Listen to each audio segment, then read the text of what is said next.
My daughter slammed her hand against the marble dining table and screamed, "Shut up, Dad. Nobody cares what you think you are. Just a spare part in this house. So finish your food and go to your room." The crystal wine glass in front of me trembled. My son-in-law Brian smirked behind his napkin. My 16-year-old grandson Justin did not even look up from his iPhone, simply snickering as he typed a text message. For 71 years, I have lived by a code of logic and logistics. I served as a director of logistics for a global shipping firm for 3 decades. I moved cargo across oceans. I managed crises that could bankrupt nations. I have never been told to shut up in my own home. I did not yell back.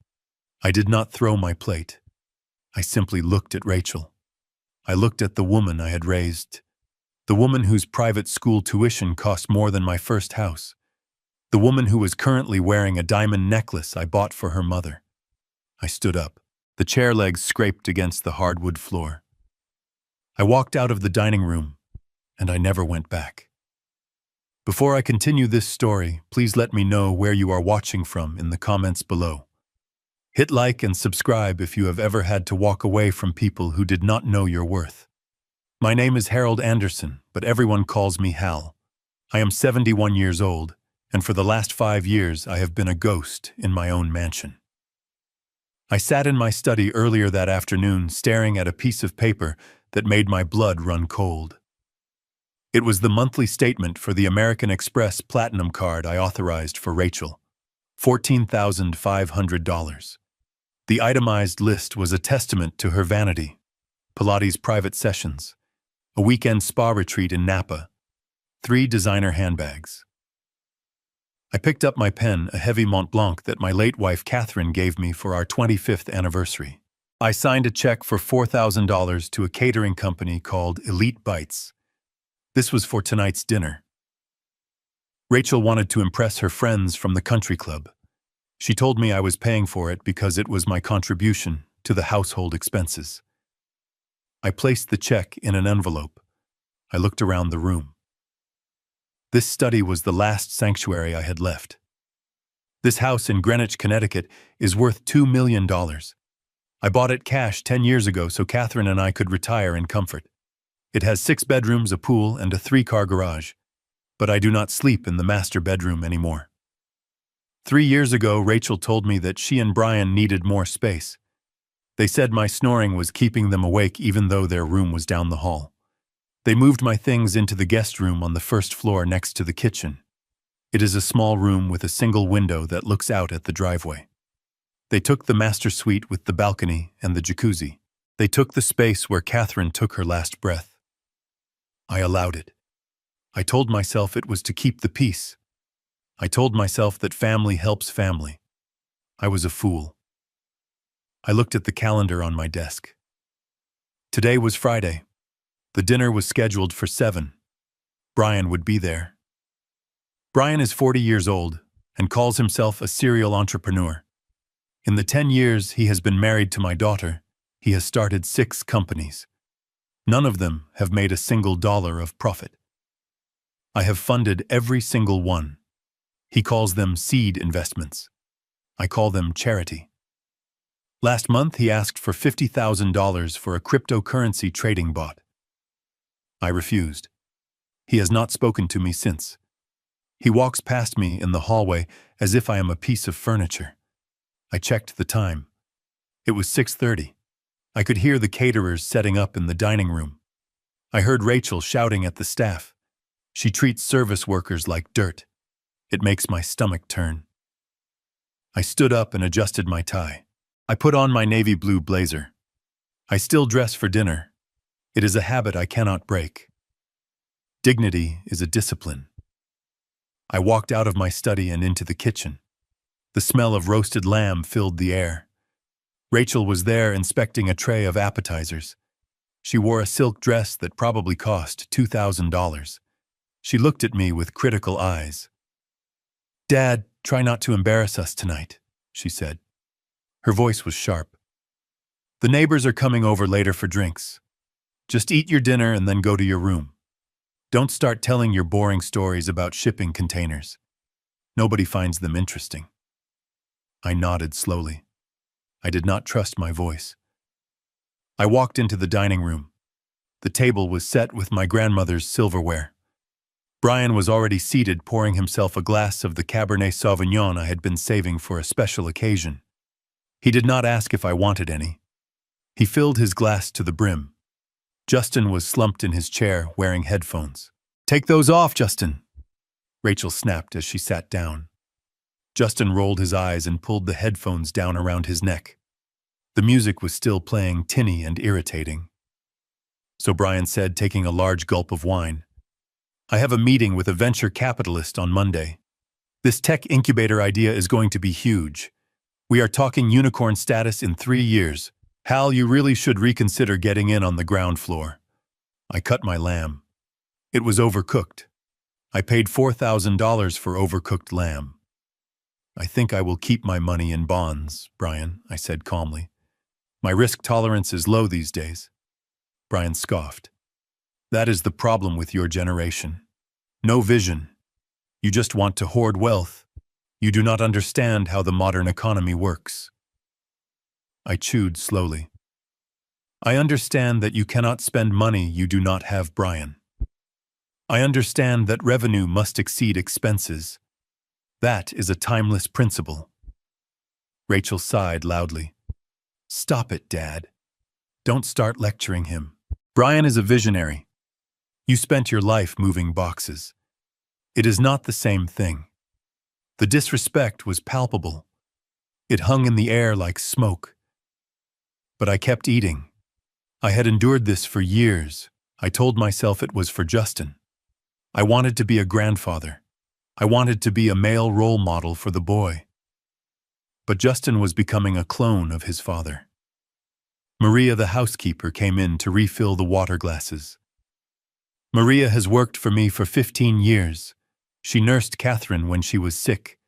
She is a good woman. As she poured water into Justin's glass, her hand shook slightly, and a few drops spilled onto the tablecloth. "Watch it, you idiot," Justin snapped.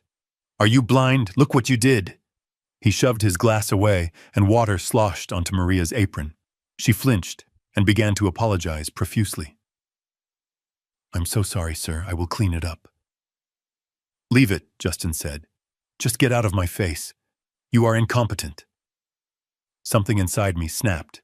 It was a small sound, like a dry twig breaking in a winter forest. It was the sound of my patience finally dying. I placed my fork down. "Apologize to her, Justin," I said. My voice was low, but it carried across the room. Justin looked at me with a sneer. "What? You heard me. You were rude. Maria is a human being. You will apologize to her right now." Justin laughed. A short, cruel sound. "She is the help, Grandpa. That is what she is paid for. To get yelled at when she messes up." He looked at his mother for support. Rachel was sipping her wine, looking bored. "Dad, leave him alone," Rachel said. "He is a teenager, and Maria is clumsy. She ruined the tablecloth." I looked at my daughter. I looked at the woman I held in my arms when she was born. The woman I comforted when she scraped her knee. The woman whose tuition debts I paid off so she could start her life debt-free. "Rachel," I said, "you are raising a brat. If you do not correct him now, he will become a useless man, just like his father." The room went silent. Brian turned purple. He slammed his wineglass down. "Hey, watch your mouth, old man. You are living in our house. You should show some respect." Our house. The words echoed in my ears. "This house is in my name, Brian," I said. "I bought it. I pay the taxes. I pay the electricity that powers your video games. I pay for the food in your stomach. You are a guest here. A permanent, ungrateful guest." That was when it happened. Rachel stood up. Her face was twisted with rage. "Shut up, Dad," she screamed. "Just shut up. I am so sick of your arrogance. Nobody cares what you think. You are just a spare part in this house. We only keep you around because we feel sorry for you. You are a lonely, bitter old man. So finish your food and go to your room. And stay there. I looked at her. I looked at Brian, who was smirking. I looked at Justin, who was typing on his phone again, probably telling his friends how his grandpa was causing a scene. I felt a strange sensation wash over me. It was not anger. It was not sadness. It was clarity. Absolute, cold clarity. For years I had been terrified of being alone. I tolerated the insults, the theft, the disrespect because I thought loneliness was the worst fate. But looking at these three people, these parasites feeding on my life force, I realized I was already alone. I had been alone since Catherine died. These people were not my family. They were my tenants. And they were delinquent. I did not say a word. I did not finish my food. I stood up. I smoothed my blazer. I turned around and walked out of the dining room. "Where are you going?" Rachel shouted after me. "Do not walk away when I am talking to you." I ignored her. I walked down the hallway past the guest room that was supposed to be my bedroom. I did not go in. I walked straight to my study. I closed the door and locked it. I went to the wall safe behind the painting of the ship I used to captain. I spun the dial. 041252, Catherine's birthday. The heavy steel door clicked open. Inside were my passports, the deed to the house, some gold coins, and a thick yellow folder. I had prepared this folder 2 years ago. I called it Plan B. I hoped I would never have to use it. It contained the nuclear codes for my life. I took the yellow folder. I took my passport. I took the spare key to my Lincoln Continental. I put them in my leather briefcase. I looked around the study one last time. I looked at the photos on the shelf. Me and Catherine in Paris. Me and a young Rachel at her graduation. I took the photo of Catherine and put it in my pocket. I left the photo of Rachel. I unlocked the study door. I walked to the front foyer. The voices from the dining room were loud. They were laughing now. They were mocking me. "He will be back," Brian said. "He has nowhere else to go. He is too old to function on his own." I opened the heavy oak front door. The night air was crisp. I stepped out onto the porch. I had my house keys in my hand. The brass key to the front door. The silver key to the back gate. The electronic fob for the alarm system. Rachel opened the dining room door and stuck her head out into the hallway. "Dad." "Where are you going? It is 8 o'clock. You cannot drive at night. Your eyes are bad." My eyes were perfect. I had LASIK surgery 6 months ago. I just never told them because I didn't want to drive them to the mall. "I am going out," I said. "Don't be ridiculous," Rachel huffed. "Come back inside. If you leave now, do not expect me to open the door for you at midnight. I am changing the alarm code." I looked at the keys in my hand. I looked at the manicured lawn that I paid $500 a month to maintain. I looked at the house that was supposed to be my legacy. "You do not have to worry about that, Rachel," I said. I raised my arm and threw the keys. They sailed through the air, catching the light from the porch lantern. They landed with a soft clatter in the dense, thorny rose bushes that lined the driveway. Rachel gasped. "What are you doing? Have you lost your mind? Pick those up right now." I turned my back on her. I walked to my car. I got in and started the engine. The V6 engine purred. It was a sound of power. It was a sound of freedom. I backed out of the driveway. I saw Rachel standing in the doorway, screaming something, but I could not hear her through the soundproof glass. I did not look back. I drove down the long, winding driveway and turned onto the main road. I drove for 30 minutes until I reached the city center. I pulled up to the valet stand at the Ritz-Carlton. "Good evening, sir," the valet said, opening my door. "Welcome back, Mr. Anderson." I handed him the keys. "Keep it close, son," I said. "I might need it in the morning." I walked into the lobby. The marble floors shone. The air smelled of fresh lilies. I approached the reception desk. The manager knows me. I have maintained a corporate membership here for 20 years. Another thing Rachel did not know. "Mr. Anderson, what a surprise," the manager said. "We were not expecting you." "I need a suite, Michael," I said, "for an indefinite period. And I need you to send a bottle of your best scotch to the room." "Certainly, sir." The usual. I went up to the penthouse suite. I sat on the velvet sofa and poured myself a drink. I took a sip. It burned in a good way. I pulled my phone out of my pocket. I had 15 missed calls from Rachel. 7 text messages. "Where are you?" "This isn't funny, Dad. Pick up the phone. You are acting like a child. We are worried sick. Brian is going to call the police. Answer me." I did not answer. I opened my contacts list and scrolled down to the letter L. Leonard Ross. Leonard has been my lawyer and my best friend for 40 years. He is the nastiest shark in the legal waters of New York, but he is loyal to me. I pressed call. It rang twice. Hal Leonard's voice was gravelly.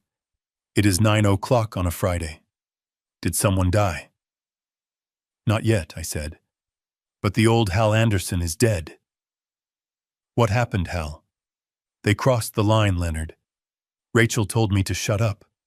She told me I was a spare part." There was a silence on the line. Then Leonard let out a low, dangerous chuckle. "So it is time." "Yes, Leonard," I said. "It is time." "Open the yellow file." "Are we going with the scorched earth protocol?" Leonard asked. I looked out the window at the city lights below me. I thought about the disrespect, the theft, the cruelty. I thought about Brian's smirk. "No, Leonard," I said. "Scorched earth is too quick. I want the slow squeeze.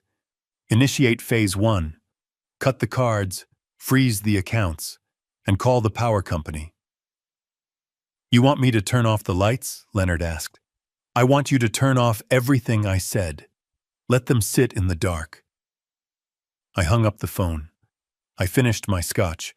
For the first time in 5 years, I slept like a baby. The next morning, I woke up at 7. I ordered coffee and eggs Benedict from room service. I ate slowly, enjoying the silence.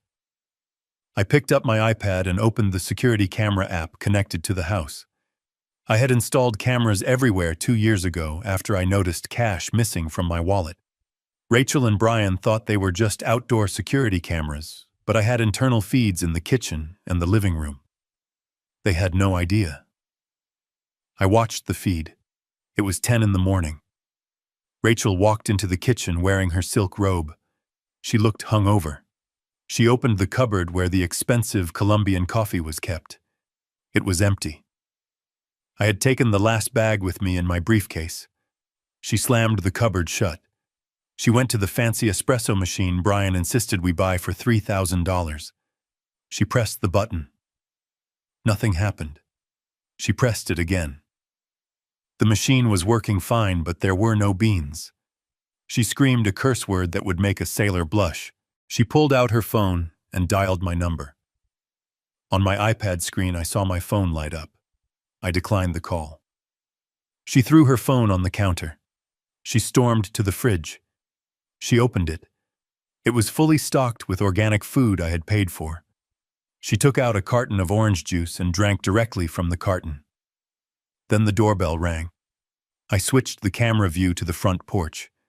It was Mr. Henderson, the landscaper. He was a big man with a thick mustache. He looked impatient. Rachel opened the door. "What do you want?" she snapped. "I want my money, Mrs. Anderson," Mr. Henderson said. $400 for this week's work. Your father usually leaves cash in an envelope under the mat. It is not here. My father is out running errands." Rachel lied. "Come back later." "I cannot come back later," Henderson said. "I have a crew to pay. I need the money now or we stop working, and we take the new hydrangeas we just planted." Rachel scoffed. Fine. Do you take cards? I have a Square Reader on my phone, Henderson said. Rachel marched back into the house and grabbed her purse. She pulled out the black Amex card. My card. The one she was an authorized user on.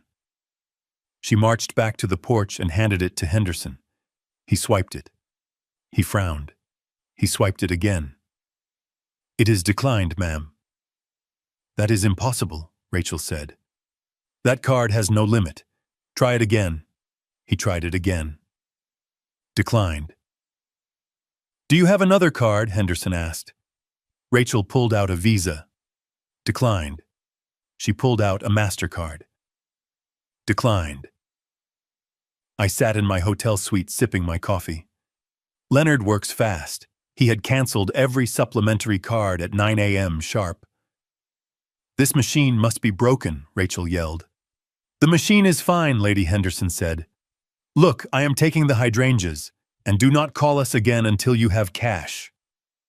He walked away.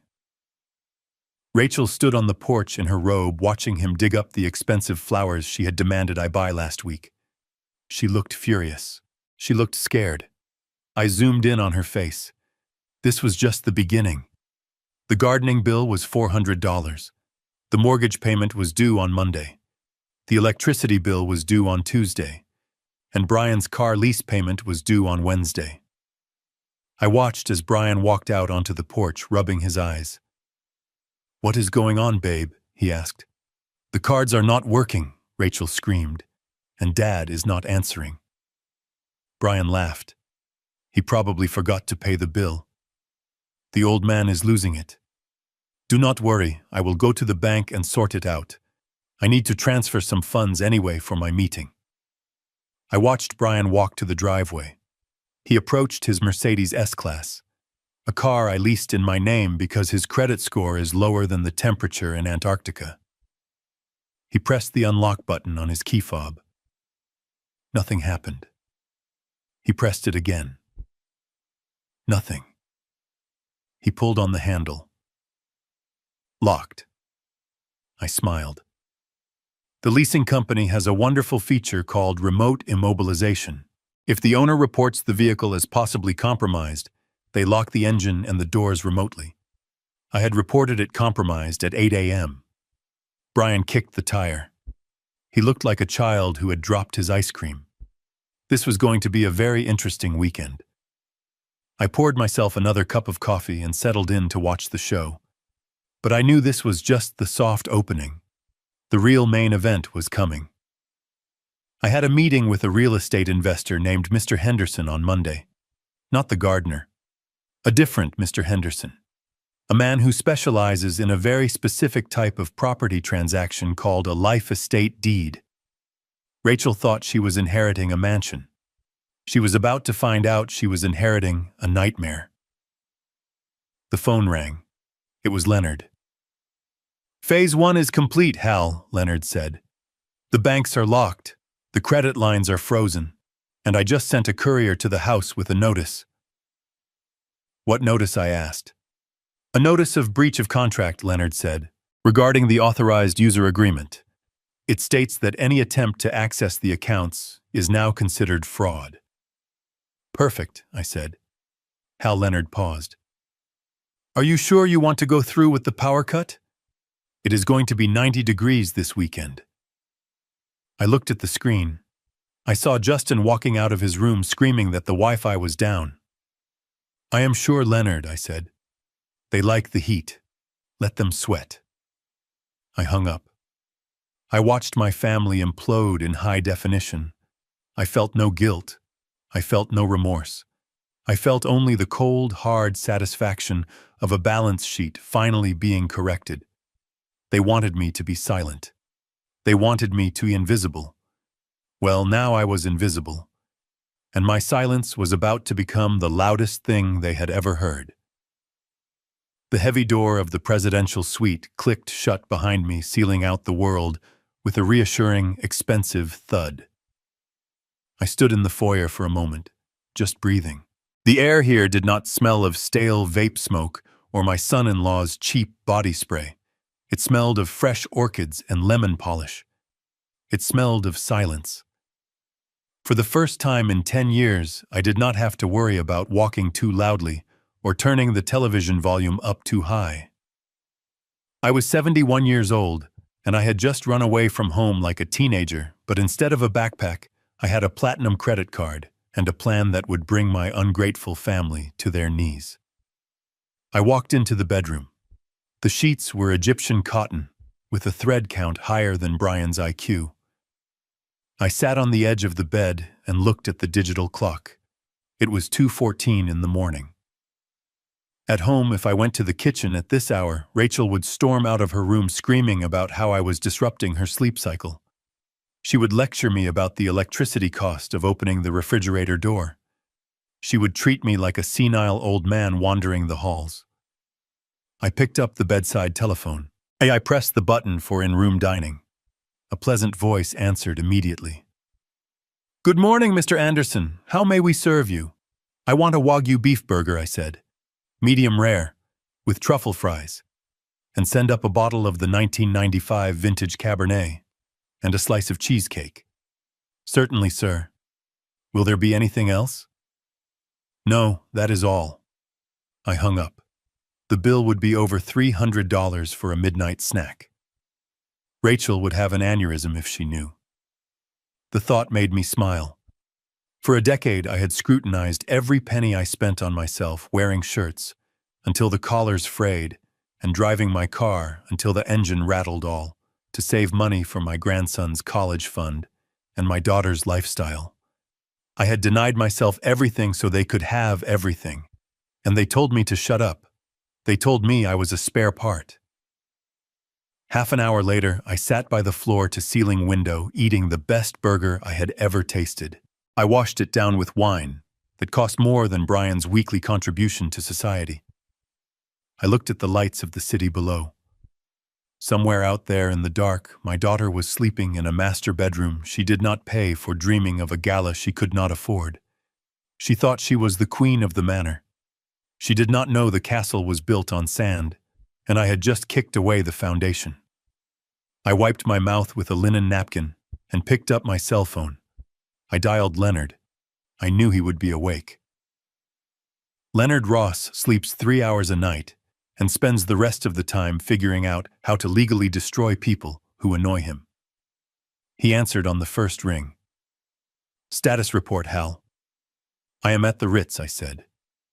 "I just ordered room service." "It tasted like victory," good Leonard said. "Now about the assets. I have the paperwork ready for the freeze. Do you want to give them a warning shot, or do you want to drop the guillotine?" "Drop it," I said. "I want full Phase 1 implementation." "Understood," Leonard said. "I am logging into the joint accounts right now. I am transferring the liquid cash into a holding trust in your name only. By the time they wake up, the checking account balance will be 0.00. "Do it," I said. "And the credit cards?" Leonard asked. "You have 4 authorized user cards linked to your primary Amex Centurion account. Rachel, Brian, and Justin." "Cancel them," I said. "Do not just suspend them, Leonard. Report them as compromised. Flag them for fraud. I want the terminals to scream declined when they try to buy a stick of gum." "Done," Leonard said. "I can hear the keystrokes. What about the utilities?" "Kill them," I said. "Electricity, water, gas, internet. Cancel the contracts. Tell the providers the owner has vacated the premises and any further service is unauthorized. It will take 24 hours for the physical shut-off," Leonard warned. "That is fine," I said. "Let them have one last day of comfort. It will make the darkness feel even colder." "Anything else, Hal?" "Yes," I said. "The life estate deed. The nuclear option." "I have the papers on my desk," Leonard said. "Mr. Henderson is ready to move. But Hal, once we execute that deed, there is no going back. The house belongs to the investment firm. You lose the title." I looked at the reflection of my face in the dark window. I looked old, but my eyes were sharp. "I lost that house a long time ago, Leonard," I said. "It ceased to be a home the day my wife died. Now it is just a building filled with parasites. Sign the papers. Transfer the title. I want Henderson to evict them before the ink is dry. Consider it done, Leonard said. Try to get some sleep, Hal. Tomorrow is going to be a bloodbath. I hung up the phone. I finished my wine. I crawled into the massive soft bed and closed my eyes. For the first time in years, I did not dread the morning. I could not wait for the sun to rise. I could not wait for the show to begin. The sun was high over the city, streaming through the floor-to-ceiling windows of my suite at the Ritz. But on the screen of my iPad, it was just another gloomy morning in the house that used to be my prison. I sat in a plush armchair, nursing a cup of fresh black coffee that I had not brewed myself. It was 10:15 in the morning. At home, this was the time the house usually held its breath, waiting for the Queen to descend. I watched the live feed from the kitchen camera. The room was pristine because I had cleaned it before I left. The granite countertops gleamed under the recessed lighting. The silence was absolute until Rachel walked in. She was wearing a silk kimono that cost $600, a gift from me last Christmas, which she had complained was the wrong shade of peach. Her hair was a mess and she was dragging her feet. She went straight to the coffee pot on the counter. For 10 years, my morning routine had been a military operation designed to service her comfort. I would wake up at 5:30. I would grind the beans. I would ensure the water was filtered.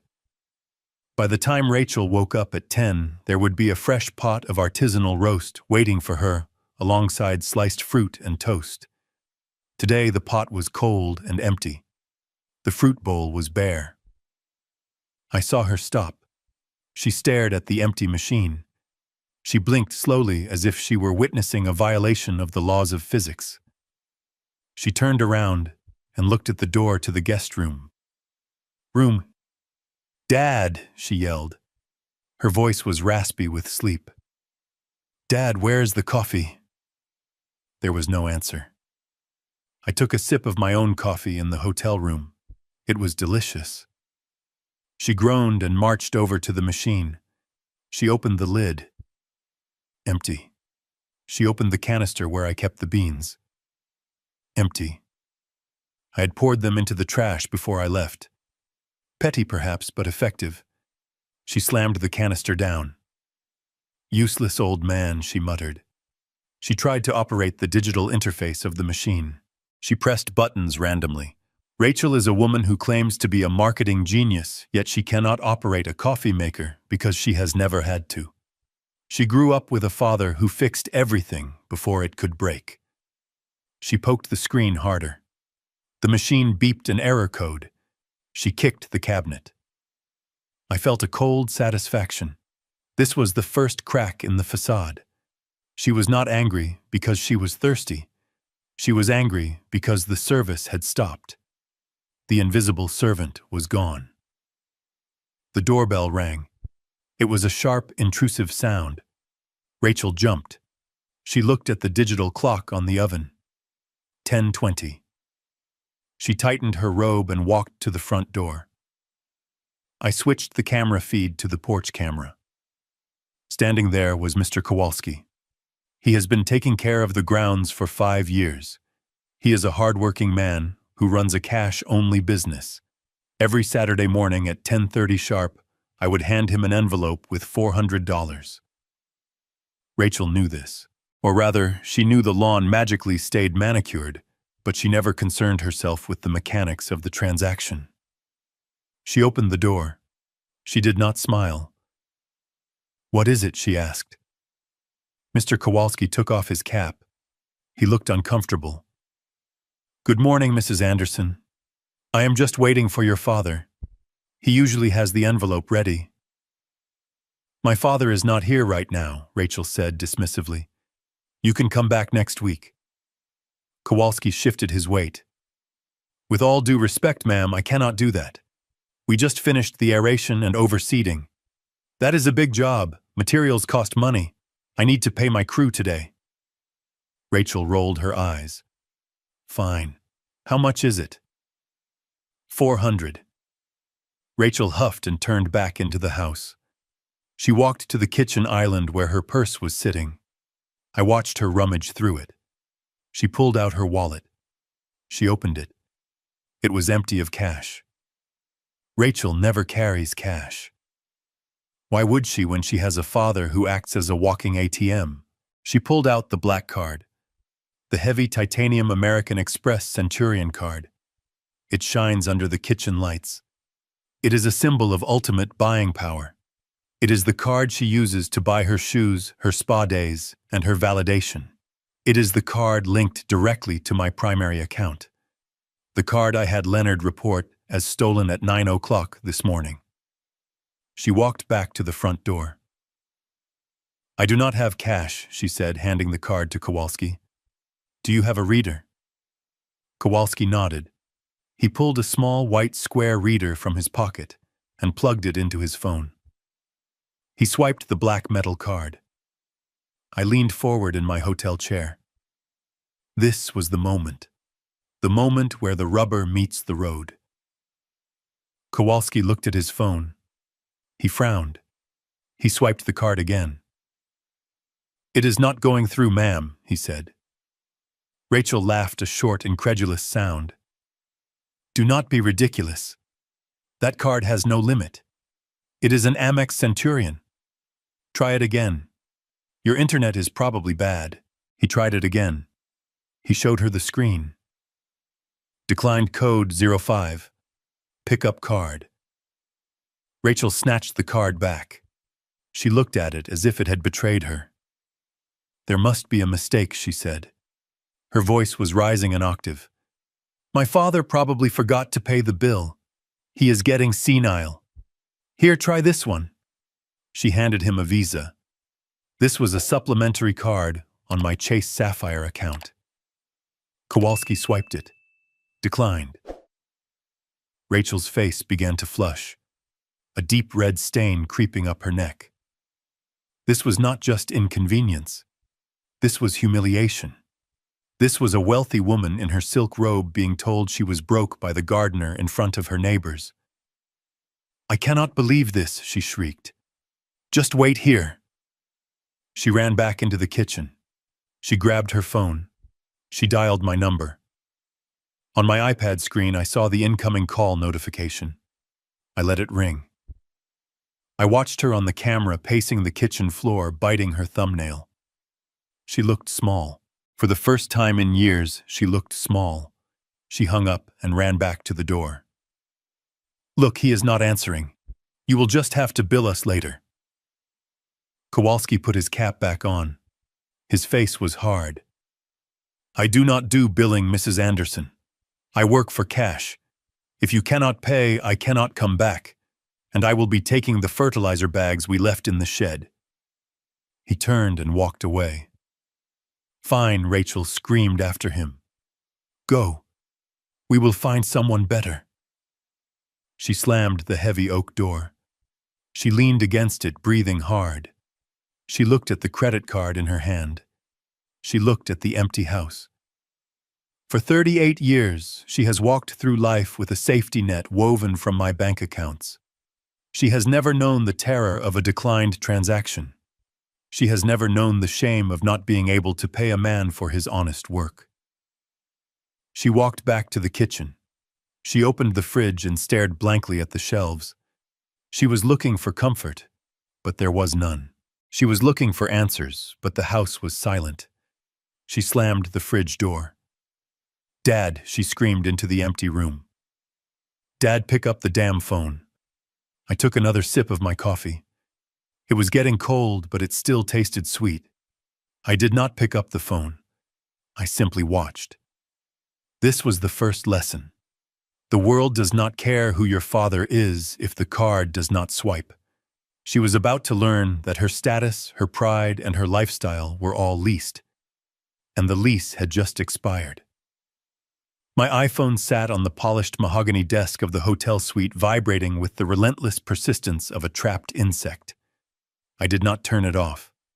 I did not put it in a drawer. I left it right there next to my glass of iced water and my new leather-bound notebook. I wanted to see the desperation. I wanted to measure the panic. In logistics, we call this monitoring the supply chain disruption. When the flow of goods stops, the stakeholders scream. And my family was screaming. The screen lit up again. Rachel. This was her 12th attempt in the last hour. I watched the name flash white against the black background. A photo appeared next to her name. It was a picture from her wedding day 15 years ago. She looked happy then. I paid $80,000 for that wedding. I paid for the dress, the flowers, the open bar that Brian drank dry. I remember she hugged me that day and said I was the best father in the world. Now the phone just buzzed and buzzed until the screen went dark again. I took a sip of water and tapped the voicemail icon. The red number indicated 9 new messages. I put the phone on speaker. I leaned back in my chair, crossing my legs. It was time for the performance review. Message 1. 10:45 a.m. Rachel. Her voice was high-pitched, tight with indignation. Dad, this is ridiculous. The gardener just left and took the hydrangeas. Do you hear me? He dug them up. You need to call him and fix this. And transfer money to the joint account immediately. I am at the grocery store, and I do not have cash. This isn't funny. Pick up the phone. Delete. I tapped the trash icon. No concern. Just demands. She was still operating under the assumption that this was a clerical error. Message 2, 11:15 a.m. Brian. His voice was breathless. I could hear wind in the background. He was probably walking home from his locked car. Hey, Hal. It's Brian. Listen, buddy, there seems to be a glitch with the Mercedes. The leasing company says it is reported stolen. I know you probably hit the wrong button on your computer or something. Just give them a call, okay? I have a big meeting with investors in an hour. I cannot be late. Call me back. Delete. He did not have a meeting. Brian never has meetings on Saturdays. He has poker games. He was worried about looking poor in front of his friends. Message 3, 12:30 p.m. Justin. This was rare. My grandson only calls me when he wants the latest gaming console. Grandpa, the internet is down. The internet. Mom says you didn't pay the bill. I am in the middle of a ranked match. Fix it.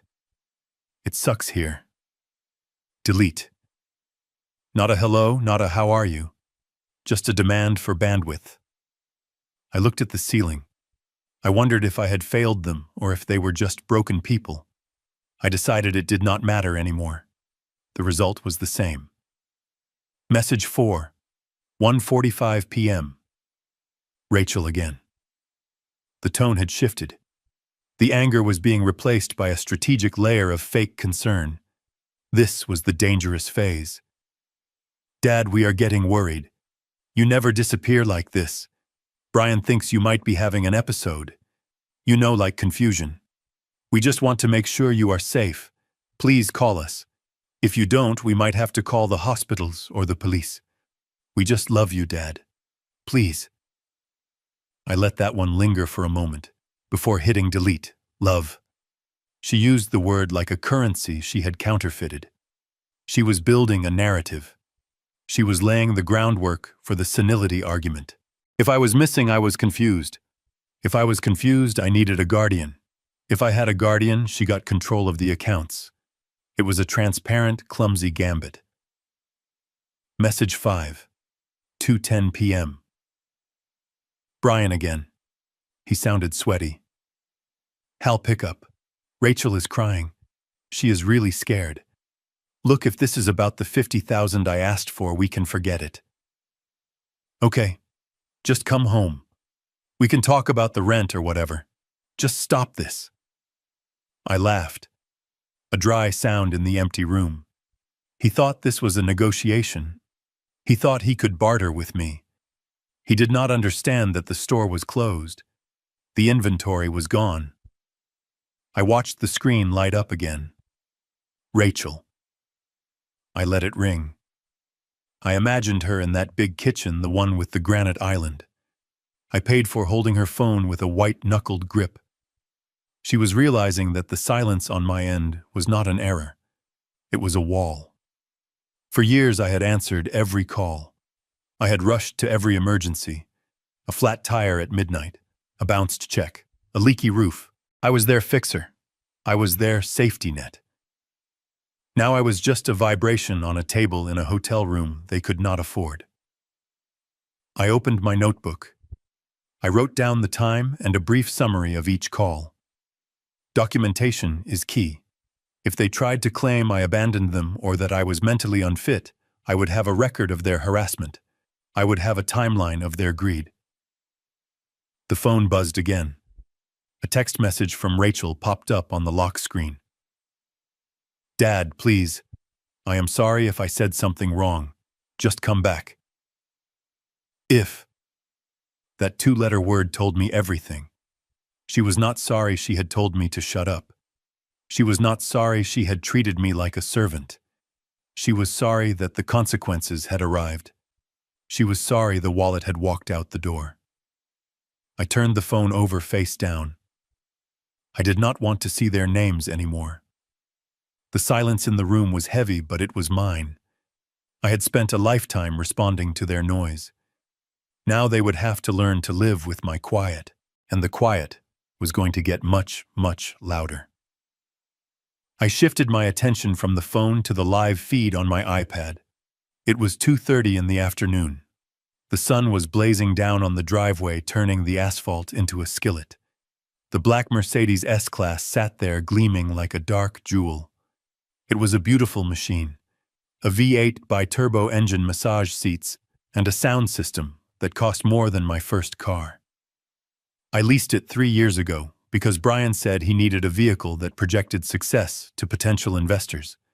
He said image was half the battle. I paid the $3,000 a month lease. He paid for the pine tree air freshener dangling from the rearview mirror. I watched the back door of the house open. Brian stepped out. He had changed clothes. He was wearing a light gray suit and loafers without socks. He had his leather portfolio tucked under his arm and his sunglasses on. He looked like a man on his way to close $1 million deal. I knew better. He was on his way to a poker game at the country club, where he would bet money he did not have and drink scotch he could not afford. He was escaping. He was leaving Rachel to deal with the gardener and the empty fridge while he went to play big shot with his friends. He walked with a swagger. He adjusted his cuffs. He looked at the house one last time, shaking his head with a look of annoyance. He was probably muttering about how unreasonable I was being, about how inconvenient it was that the old man had thrown a tantrum. He approached the car. He pressed the unlock button on the key fob. The lights flashed. The mirrors unfolded. The car welcomed him. It did not know yet that it was a trap. He opened the heavy driver's side door and slid into the Napa leather seat. He closed the door. I could imagine the silence inside. The S-Class is built like a vault. It seals out the world. He placed his portfolio on the passenger seat. He checked his reflection in the vanity mirror. He smiled at himself. A shark in a shark tank. He pressed the start button. On my screen, nothing happened. No smoke from the exhaust. No vibration. Just stillness. Brian frowned. He pressed the button again, harder this time. Still nothing. He looked at the dashboard. He tapped the steering wheel. He was probably thinking it was a dead battery. He was probably thinking he would have to call roadside assistance, which was included in the lease I paid for. Then the infotainment screen lit up. I could not hear the audio from inside the car, but I knew exactly what it was saying. I had authorized the command through the Mercedes Me Connect app at 8:15 that morning. It is a feature designed for theft recovery. It immobilizes the engine and locks the doors to contain the perpetrator until the police arrive. Brian stared at the screen. His mouth opened. He took off his sunglasses. The message on the dashboard would be flashing in red letters. Vehicle reported stolen. Engine disabled. Authorities notified. He grabbed the door handle and pulled. It was locked. He pulled again, yanking it violently. The electronic deadbolts were engaged. He hit the unlock button on the door panel. Nothing. He hit it again and again, his finger stabbing the plastic. The car was in lockdown mode. It had become a prison cell lined with leather and walnut wood. He started to panic.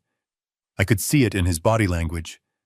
He turned toward the passenger door and lunged across the console.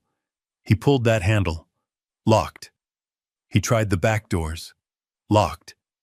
He was trapped. The sun beat down on the black roof. The car had been sitting in the driveway for hours. The interior temperature was climbing rapidly. Without the engine, there was no air conditioning. It was a greenhouse. A very expensive, very airtight greenhouse. Brian started pounding on the window.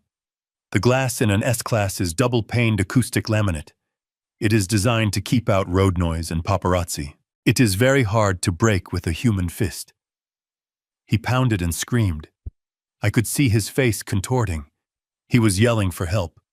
But the driveway is long, and the nearest neighbor is acres away. Rachel was inside the house, probably in the back bedroom, sulking. No one could hear him. He loosened his tie. He took off his jacket. Sweat was already darkening his gray shirt. He looked at his phone. He dialed a number. He held it to his ear, and then threw the phone onto the passenger seat. No signal. The metallized glass and the car's body acted as a Faraday cage, blocking most signals, and what little got through was probably too weak for a call. Or maybe I had just gotten lucky. 10 minutes passed. Brian was soaked. His hair was plastered to his forehead. He was red-faced and gasping. He looked like a fish flopping on a deck. He was no longer the cool entrepreneur. He was a terrified man, realizing he had no control. He kicked the dashboard. He tore at the leather steering wheel. He was destroying the interior of a car he did not own. I watched calmly. I took a bite of a crisp apple.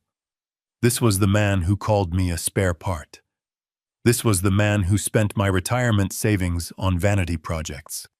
Now he was sweating out his arrogance one drop at a time. Finally, he reached into the back seat. He grabbed a heavy metal flashlight he kept there for emergencies. He swung it at the driver's side window. The glass cracked, but did not shatter.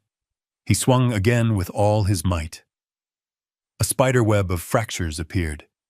He hit it a third time, screaming in rage. The safety glass finally gave way, crumbling into thousands of small cubes that rained down onto his lap and the driveway.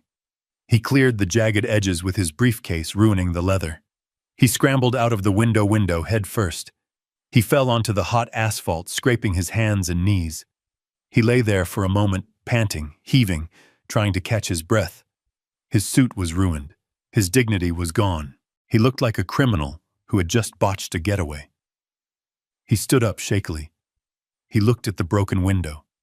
He looked at the silent car. He kicked the tire and immediately grabbed his foot, hopping in pain. He screamed at the sky.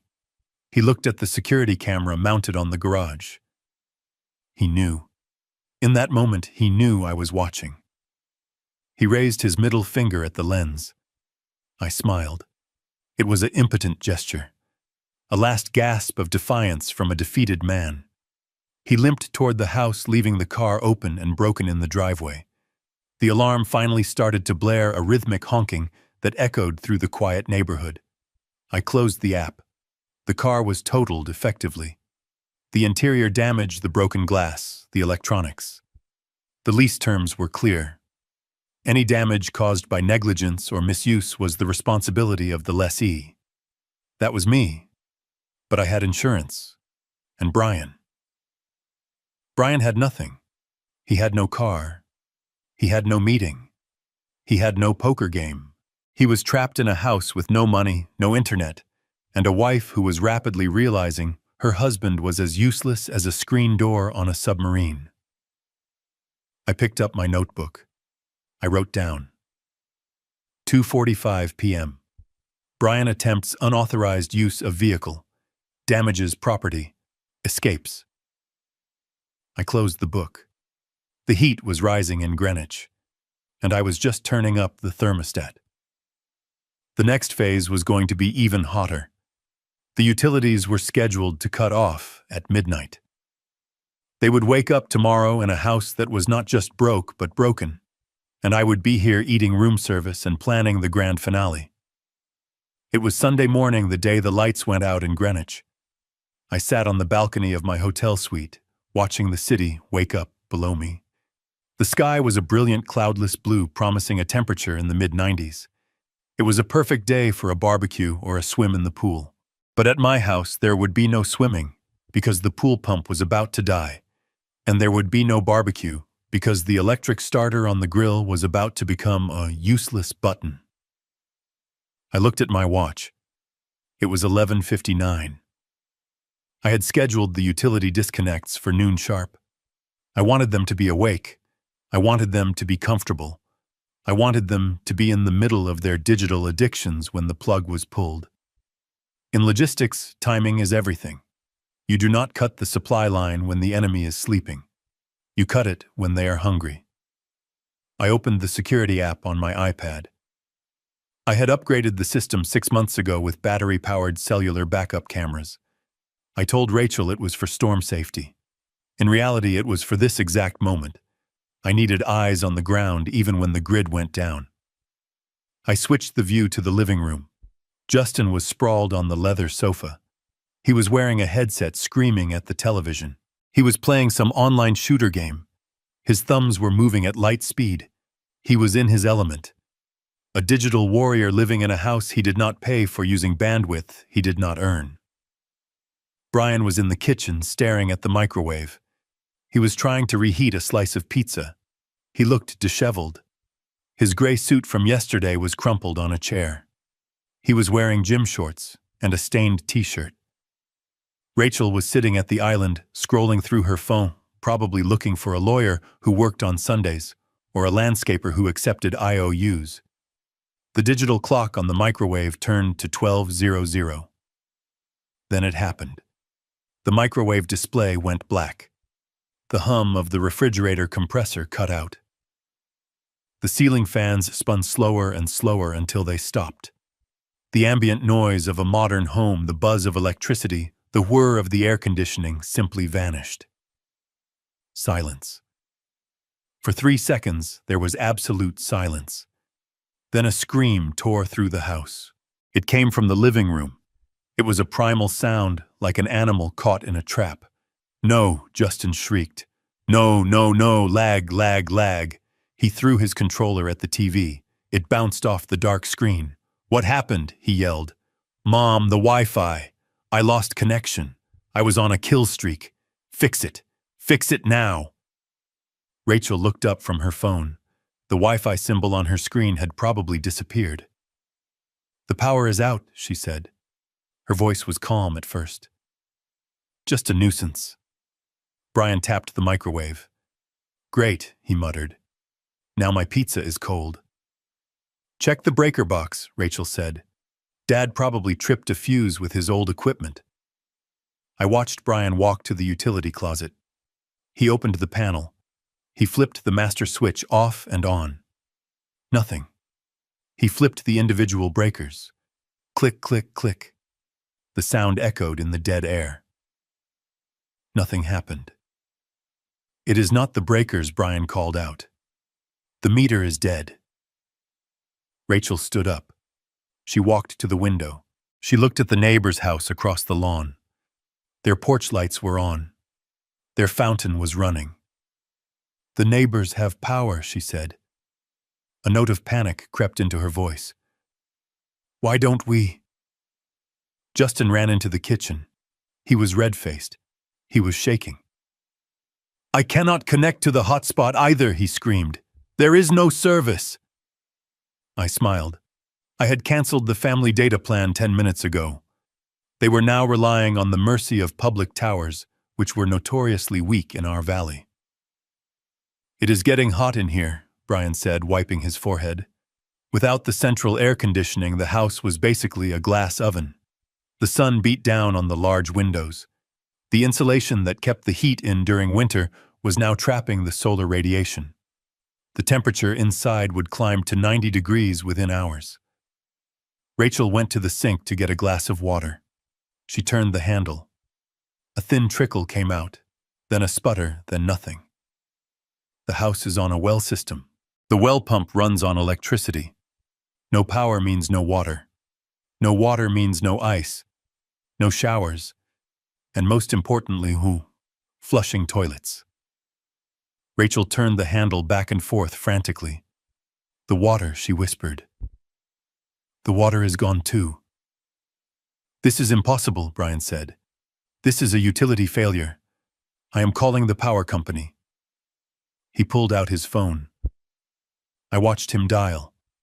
I could imagine the automated message he was hearing. We are sorry, the account associated with this number has been closed by the account holder. He lowered the phone slowly. His face was pale. They said the account is closed, Rachel. They said the owner terminated service. Rachel grabbed the counter. She looked at the security camera in the corner of the ceiling. She stared right at me. She knew. He turned it off, she hissed. He turned everything off. Justin kicked the island. I hate him, he screamed. I hate him. I am going to fail my rank. He does not care about your rank, Justin, I said to the empty hotel room. He cares about respect, and you just ran out of credit. I switched the camera view to the pantry. I looked at the shelves lined with gourmet food, truffle oil, imported pasta. Then I looked at the refrigerator. It was a Sub-Zero model that cost $12,000. Inside it was stocked with $300 worth of organic grass-fed steaks. There was a jar of caviar Brian had bought to celebrate his non-existent business deal. There were artisanal cheeses. There was fresh salmon. The temperature inside that metal box was rising. Bacteria were beginning to multiply. The steaks were starting to sweat. The milk was starting to sour. By tomorrow morning, the smell would be unbearable. That food represented hours of my labor. It represented early mornings and late nights at the shipping yard. Now it was rotting, just like their inheritance. I watched Rachel open the freezer. She pulled out a tub of Ben & Jerry's ice cream. It was already soft. She grabbed a spoon and started eating it aggressively. It was a childish act of consumption. If she couldn't save it, she would eat it. Brian sat at the table. He put his head in his hands. What are we going to do? He asked. We cannot stay here without AC. It is going to be sweltering. We are not going anywhere, Rachel snapped. That is what he wants. He wants to flush us out. We are staying. Justin groaned. Without internet. Are you crazy? I am going to Kyle's house. You are staying here, Rachel yelled. We need to present a united front. When he calls, we need to be here. He is not going to call, Brian said.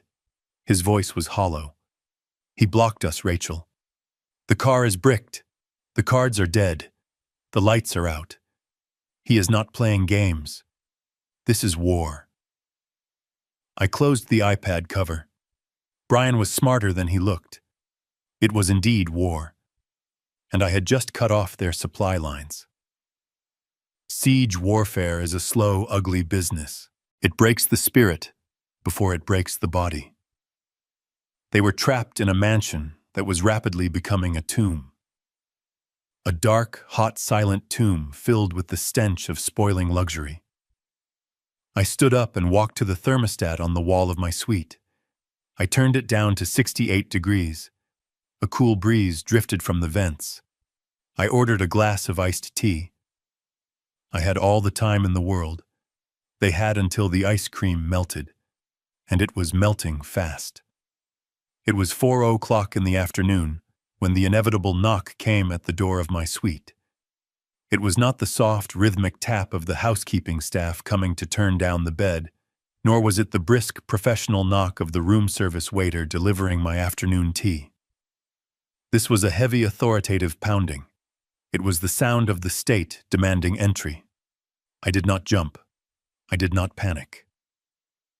In the world of logistics, you learn that every action has a reaction, and I had calculated this specific reaction 12 hours ago. I stood up from the desk where I had been reading the Wall Street Journal. I checked my reflection in the mirror. I was wearing a fresh white dress shirt, pressed crisp trousers, and my reading glasses.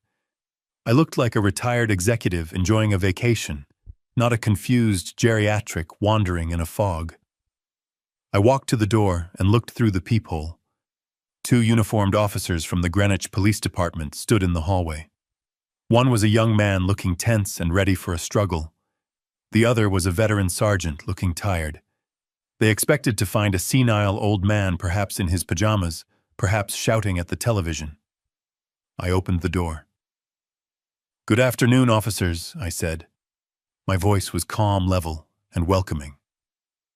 "Can I help you, gentlemen?" The sergeant blinked. He looked at the room number on the brass plaque, then back at me. The disconnect between the description he had been given and the reality standing before him was palpable. "Are you Harold Anderson?" the sergeant asked. "I am," I replied. "Please come in. It is cooler inside." They stepped into the suite. Their eyes scanned the room. They saw the organized desk, the made bed, the absence of chaos. They saw a man in control of his environment. Mr. Anderson, the younger officer, began, his hand resting near his belt. "We received a call from your daughter, Rachel Anderson. She is very concerned. She stated that you have been missing for 24 hours, that you suffer from advanced dementia, and that you require medication for a heart condition which you left behind. She believes you are a danger to yourself." I smiled. It was a thin smile. Rachel had played the silver alert card. It was a desperate move. She wanted to weaponize the police to drag me back to the house, to force me back into my role as the ATM. She had lied about the medication. My heart is as strong as an ox. I motioned to the sitting area. "Please sit down," I said. "Would you like a bottle of water? Or perhaps some Earl Grey tea?" It just arrived. The officers exchanged a glance. The tension was leaving their shoulders. A man offering Earl Grey tea usually is not having a psychotic break. "No, thank you, sir," the sergeant said. "We just need to verify your well-being. Your daughter was quite insistent. She said you might be disoriented and aggressive." I walked to my desk. I opened my leather briefcase. I took out a crisp white envelope. I had visited Dr. Arthur Cohen, the top neurologist in Connecticut, at 9 o'clock that morning. I had paid cash for an expedited evaluation. I knew Rachel would try to question my sanity, so I bought the proof of my sanity before she could even dial 911. I handed the document to the sergeant. "Officer, I anticipated this visit," I said. "This is a notarized affidavit of mental competency signed 6 hours ago by Dr. Cohen. It states that I am fully oriented, cogent, and capable of making my own financial and medical decisions. It also states that I have no history of dementia and no required heart medication." The sergeant read the paper. His eyebrows went up. He passed it to his partner. "This is dated today," the sergeant said. "Correct," I said. "You see, officers, my daughter is not worried about my health. She is worried about her lifestyle. Yesterday, I stopped paying her bills.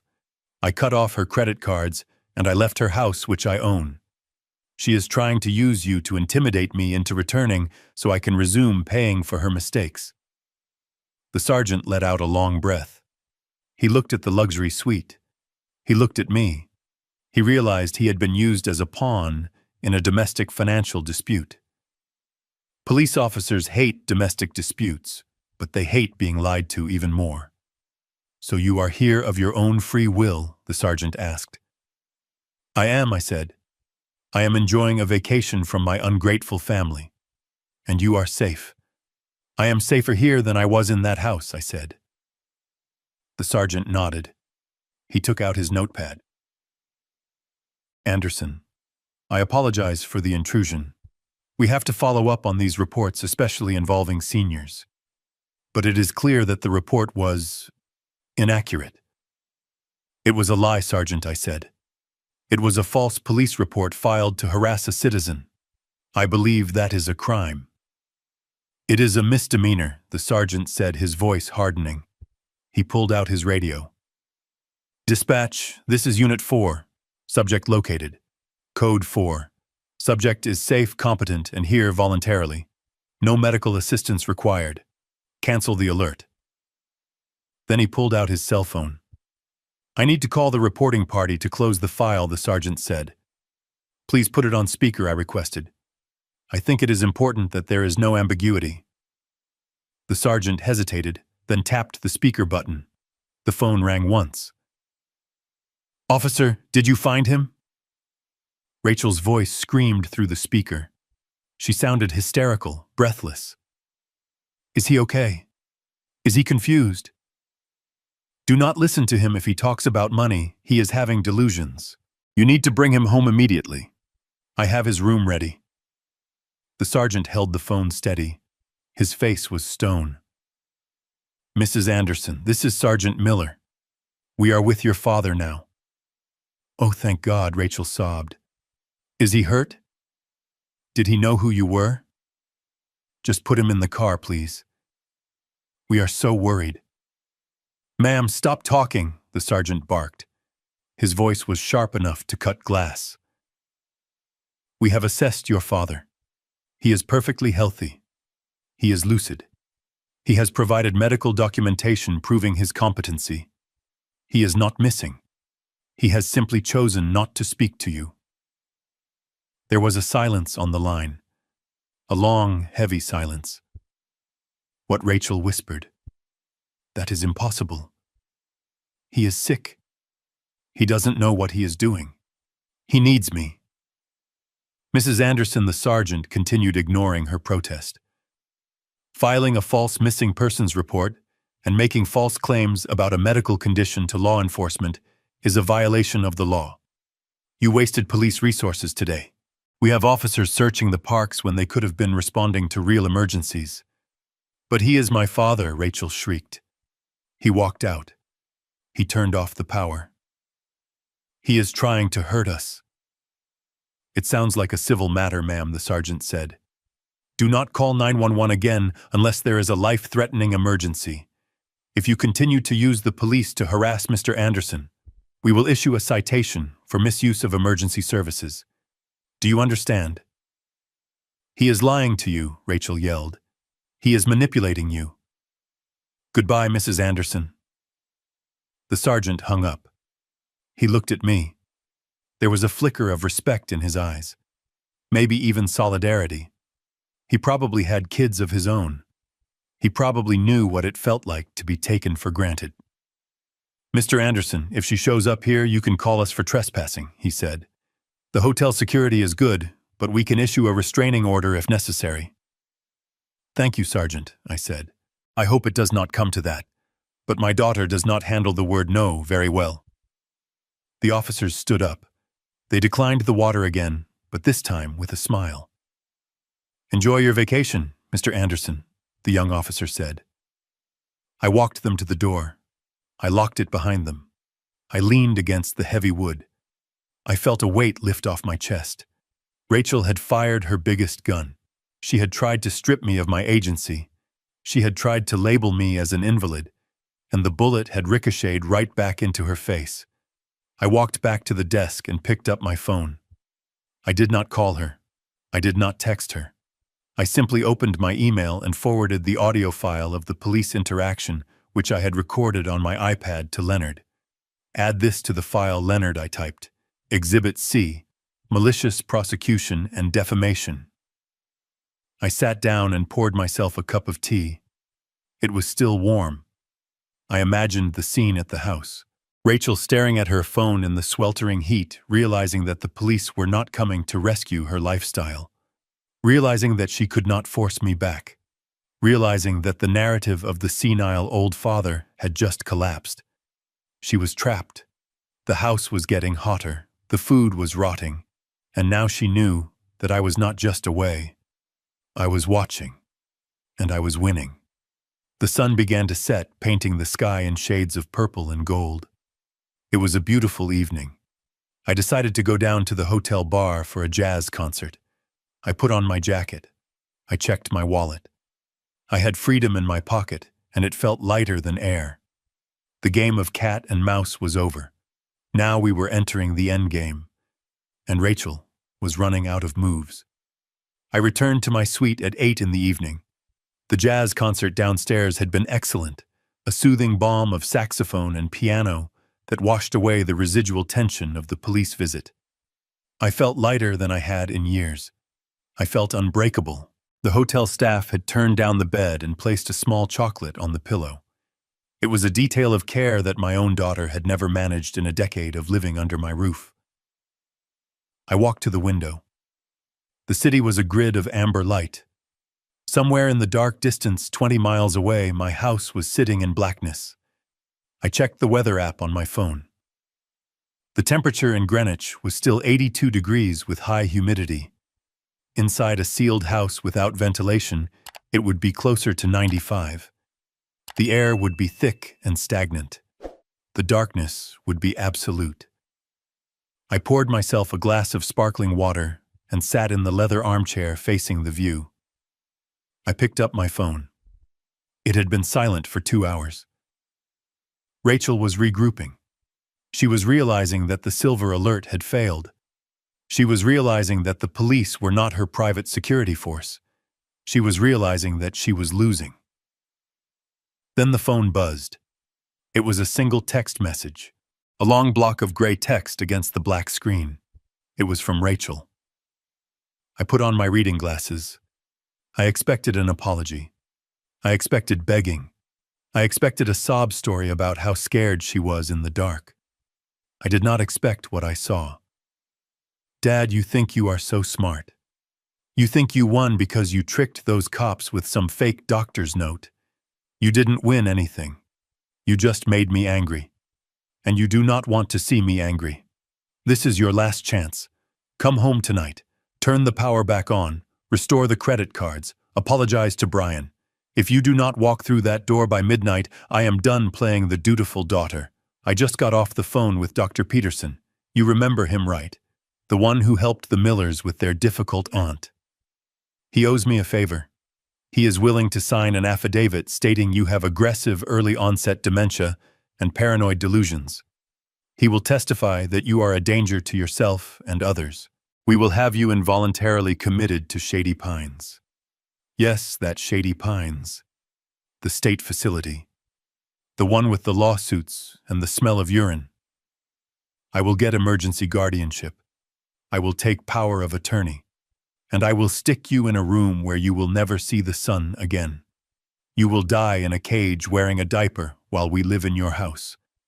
This is not a threat, Dad. This is a promise. Come home, or lose everything. I read the message twice. I felt a cold sensation in my chest. But it was not fear. It was the sensation of a lock clicking into place. It was the feeling of a puzzle finally being solved. For years I had wondered if Rachel was just spoiled, or if she was truly malicious. I had wondered if her selfishness was a habit or a character flaw. Now I had my answer. She was not just ungrateful, she was a predator. She was willing to fabricate a medical diagnosis to imprison her own father in a state-run hellhole just so she could keep her country club membership. She was willing to erase my freedom to secure her comfort. Dr. Peterson. I knew the name. He was a society doctor who hung around the club bar too much. He was known for writing prescriptions for bored housewives who wanted to lose weight or sleep through the afternoon. He was a man with a gambling problem and a loose ethical code. It made perfect sense that Rachel would turn to him.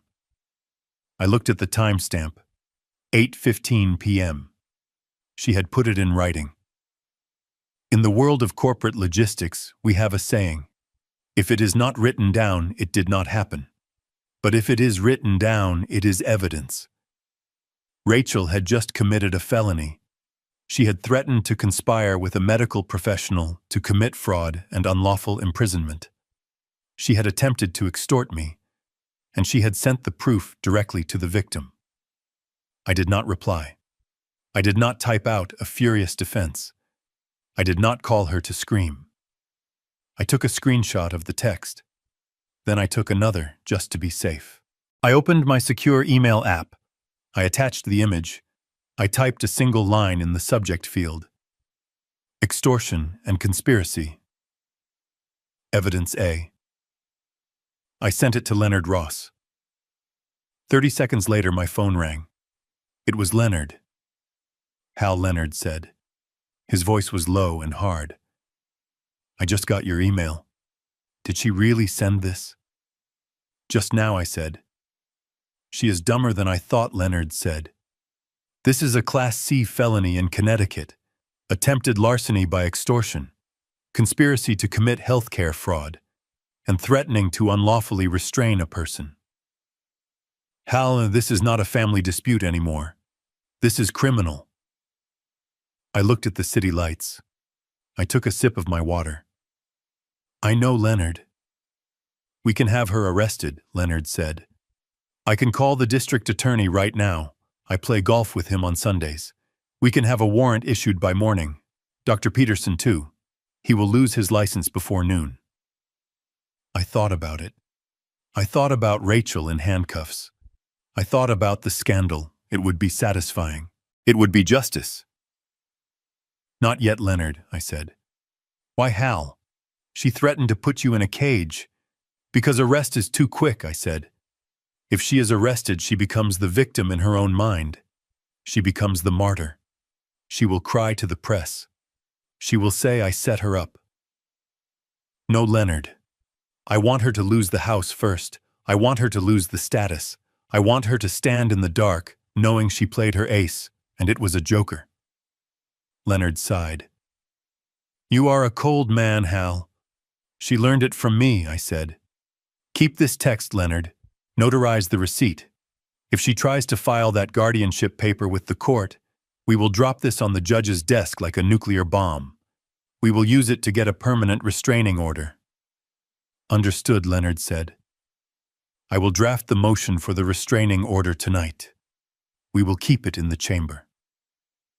What about Dr. Peterson? Send him a letter, I said. A quiet letter. Tell him we have the text. Tell him if he signs any paper regarding my health, we will forward this text to the State Medical Board and the FBI. Leonard chuckled. That will make him sweat. He will drop Rachel like a hot potato. Exactly, I said. Isolate her. Remove her allies. Let her scream into the void. I will handle it, Leonard said. Stay safe, Hal. She is desperate. Desperate people are dangerous. She is not dangerous, I said. She is just loud, and she is running out of battery. I hung up the phone. I looked at the text one last time. Die in a cage. A daughter saying that to her father. The father who taught her to ride a bike. The father who paid for her braces. I deleted the thread from my main inbox, but kept it in the secure folder. I did not want to look at it every time I opened my phone. It was too ugly. It was the autopsy of a relationship I had tried to keep alive for too long. I stood up and walked to the bedroom. I needed to sleep. Tomorrow was Monday. The day of the gala, or at least the day Rachel thought was the gala. She was probably sitting in the dark right now, sweating, convinced that her threat would work. Convinced that I was a weak old man who would fold at the first sign of pressure. She did not know that I had dealt with pirates off the coast of Somalia. I had dealt with Union strikes in bold ports. I had dealt with corrupt customs officials in third world countries. A spoiled brat with an iPhone was not going to break me. I turned off the lamp. The room was cool and dark. I closed my eyes. I thought about Brian. While Rachel was threatening me, Brian was probably trying to figure out how to open my safe. He knew I kept emergency cash there. He didn't know I had emptied it weeks ago. He didn't know that the only thing inside was a nasty surprise I had planted for him. Let them plot. Let them threaten. Let them dig their own graves. I had the shovel. and tomorrow I was going to hand it to Mr. Henderson. The heavy door of this presidential suite clicked shut behind me, sealing out the world with a reassuring, expensive thud. I stood in the foyer for a moment, just breathing. The air here did not smell of stale vape smoke or my son-in-law's cheap body spray. It smelled of fresh orchids and lemon polish. It smelled of silence. For the first time in 10 years, I did not have to worry about walking too loudly or turning the television volume up too high. I was 71 years old, and I had just run away from home like a teenager, but instead of a backpack, I had a platinum credit card and a plan that would bring my ungrateful family to their knees. I walked into the bedroom. The sheets were Egyptian cotton with a thread count higher than Brian's IQ. I sat on the edge of the bed and looked at the digital clock. It was 2:14 in the morning. At home, if I went to the kitchen at this hour, Rachel would storm out of her room screaming about how I was disrupting her sleep cycle. She would lecture me about the electricity cost of opening the refrigerator door. She would treat me like a senile old man wandering the halls. I picked up the bedside telephone. I pressed the button for in-room dining. A pleasant voice answered immediately. "Good morning, Mr. Anderson. How may we serve you?" "I want a Wagyu beef burger," I said. "Medium rare, with truffle fries, and send up a bottle of the 1995 vintage Cabernet, and a slice of cheesecake." "Certainly, sir." "Will there be anything else?" "No, that is all." I hung up. The bill would be over $300 for a midnight snack. Rachel would have an aneurysm if she knew. The thought made me smile. For a decade I had scrutinized every penny I spent on myself wearing shirts, until the collars frayed, and driving my car until the engine rattled all, to save money for my grandson's college fund and my daughter's lifestyle. I had denied myself everything, so they could have everything. And they told me to shut up. They told me I was a spare part. Half an hour later, I sat by the floor-to-ceiling window, eating the best burger I had ever tasted. I washed it down with wine that cost more than Brian's weekly contribution to society. I looked at the lights of the city below. Somewhere out there in the dark, my daughter was sleeping in a master bedroom she did not pay for, dreaming of a gala she could not afford. She thought she was the queen of the manor. She did not know the castle was built on sand, and I had just kicked away the foundation. I wiped my mouth with a linen napkin and picked up my cell phone. I dialed Leonard. I knew he would be awake. Leonard Ross sleeps 3 hours a night and spends the rest of the time figuring out how to legally destroy people who annoy him. He answered on the first ring. "Status report, Hal." "I am at the Ritz," I said. "I just ordered room service." It tasted like victory. "Good," Leonard said. "Now about the assets. I have the paperwork ready for the freeze. Do you want to give them a warning shot? Or do you want to drop the guillotine?" "Drop it," I said. "I want full Phase 1 implementation." "Understood," Leonard said. "I am logging into the joint accounts right now. I am transferring the liquid cash into a holding trust in your name only. By the time they wake up, the checking account balance will be 0.00. "Do it," I said. "And the credit cards?" Leonard asked. "You have 4 authorized user cards linked to your primary Amex Centurion account. Rachel, Brian, and Justin." "Cancel them," I said. "Do not just suspend them, Leonard. Report them as compromised. Flag them for fraud. I want the terminals to scream declined when they try to buy a stick of gum." "Done," Leonard said. "I can hear the keystrokes. What about the utilities?" "Kill them," I said. "Electricity, water, gas, internet. Cancel the contracts. Tell the providers the owner has vacated the premises and any further service is unauthorized. It will take 24 hours for the physical shut-off," Leonard warned. "That is fine," I said. "Let them have one last day of comfort. It will make the darkness feel even colder." "Anything else, Hal?" "Yes," I said. "The life estate deed. The nuclear option. I have the papers on my desk, Leonard said. Mr. Henderson is ready to move. But Hal, once we execute that deed, there is no going back. The house belongs to the investment firm. You lose the title. I looked at the reflection of my face in the dark window. I looked old, but my eyes were sharp. I lost that house a long time ago, Leonard, I said. It ceased to be a home the day my wife died. Now it is just a building filled with parasites. Sign the papers. Transfer the title. I want Henderson to evict them before the ink is dry. Consider it done, Leonard said. Try to get some sleep, Hal. Tomorrow is going to be a bloodbath. I hung up the phone. I finished my wine. I crawled into the massive soft bed and closed my eyes.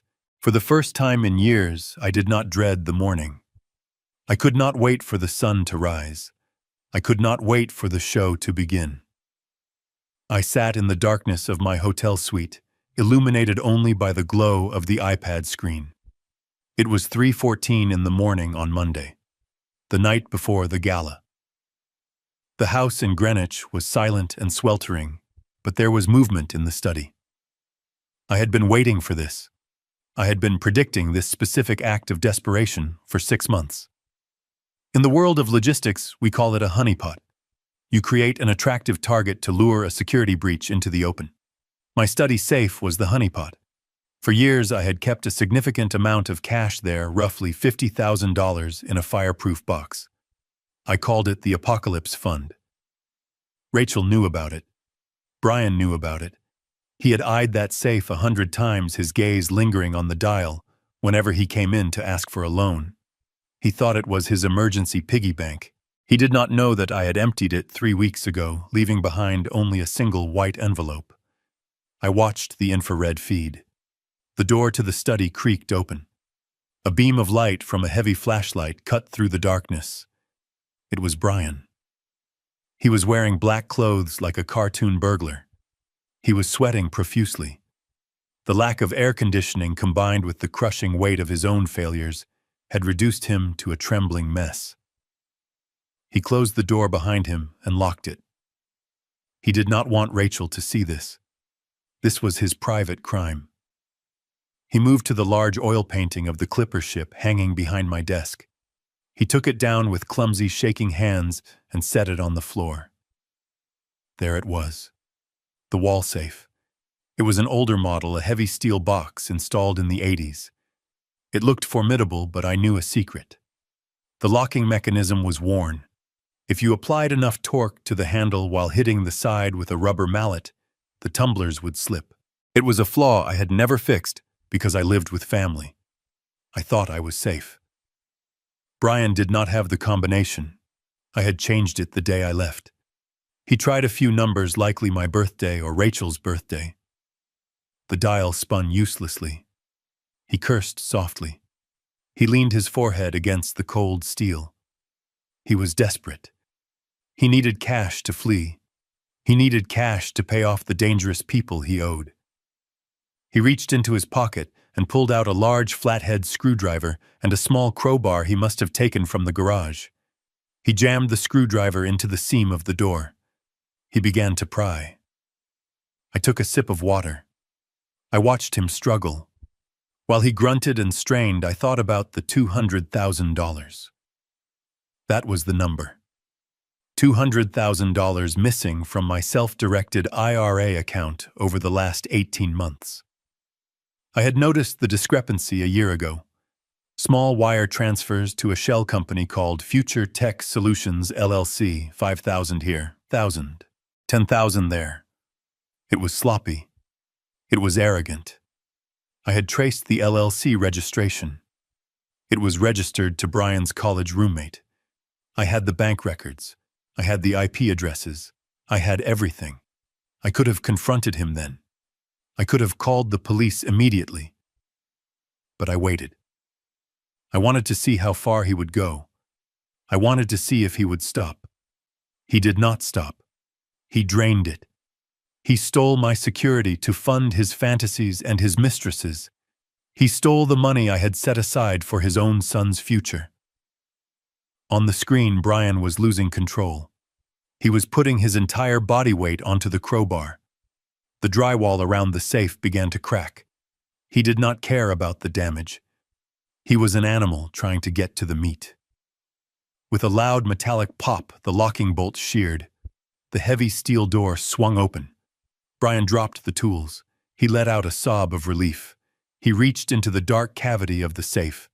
His hands were shaking so badly, the flashlight beam was dancing on the walls. He expected stacks of $100 bills. He expected salvation. He pulled his hand out. It held a single thin white envelope. He froze. He shined the light inside the safe again. Empty. Nothing but dust. He felt around the back, hoping for a hidden compartment. There was nothing. He looked at the envelope. It had his name written on it in my handwriting. Brian. He tore it open. He pulled out the single sheet of paper. I knew exactly what it said because I had typed it on my vintage typewriter 2 weeks ago. I know about Future Tech Solutions, LLC. I know about the $200,000 you wired from the IRA. I have the bank records. I have the IP logs. I have the affidavit from your roommate. The FBI has been notified of wire fraud and elder financial abuse. They are just waiting for my final call. Put the crowbar down, Brian.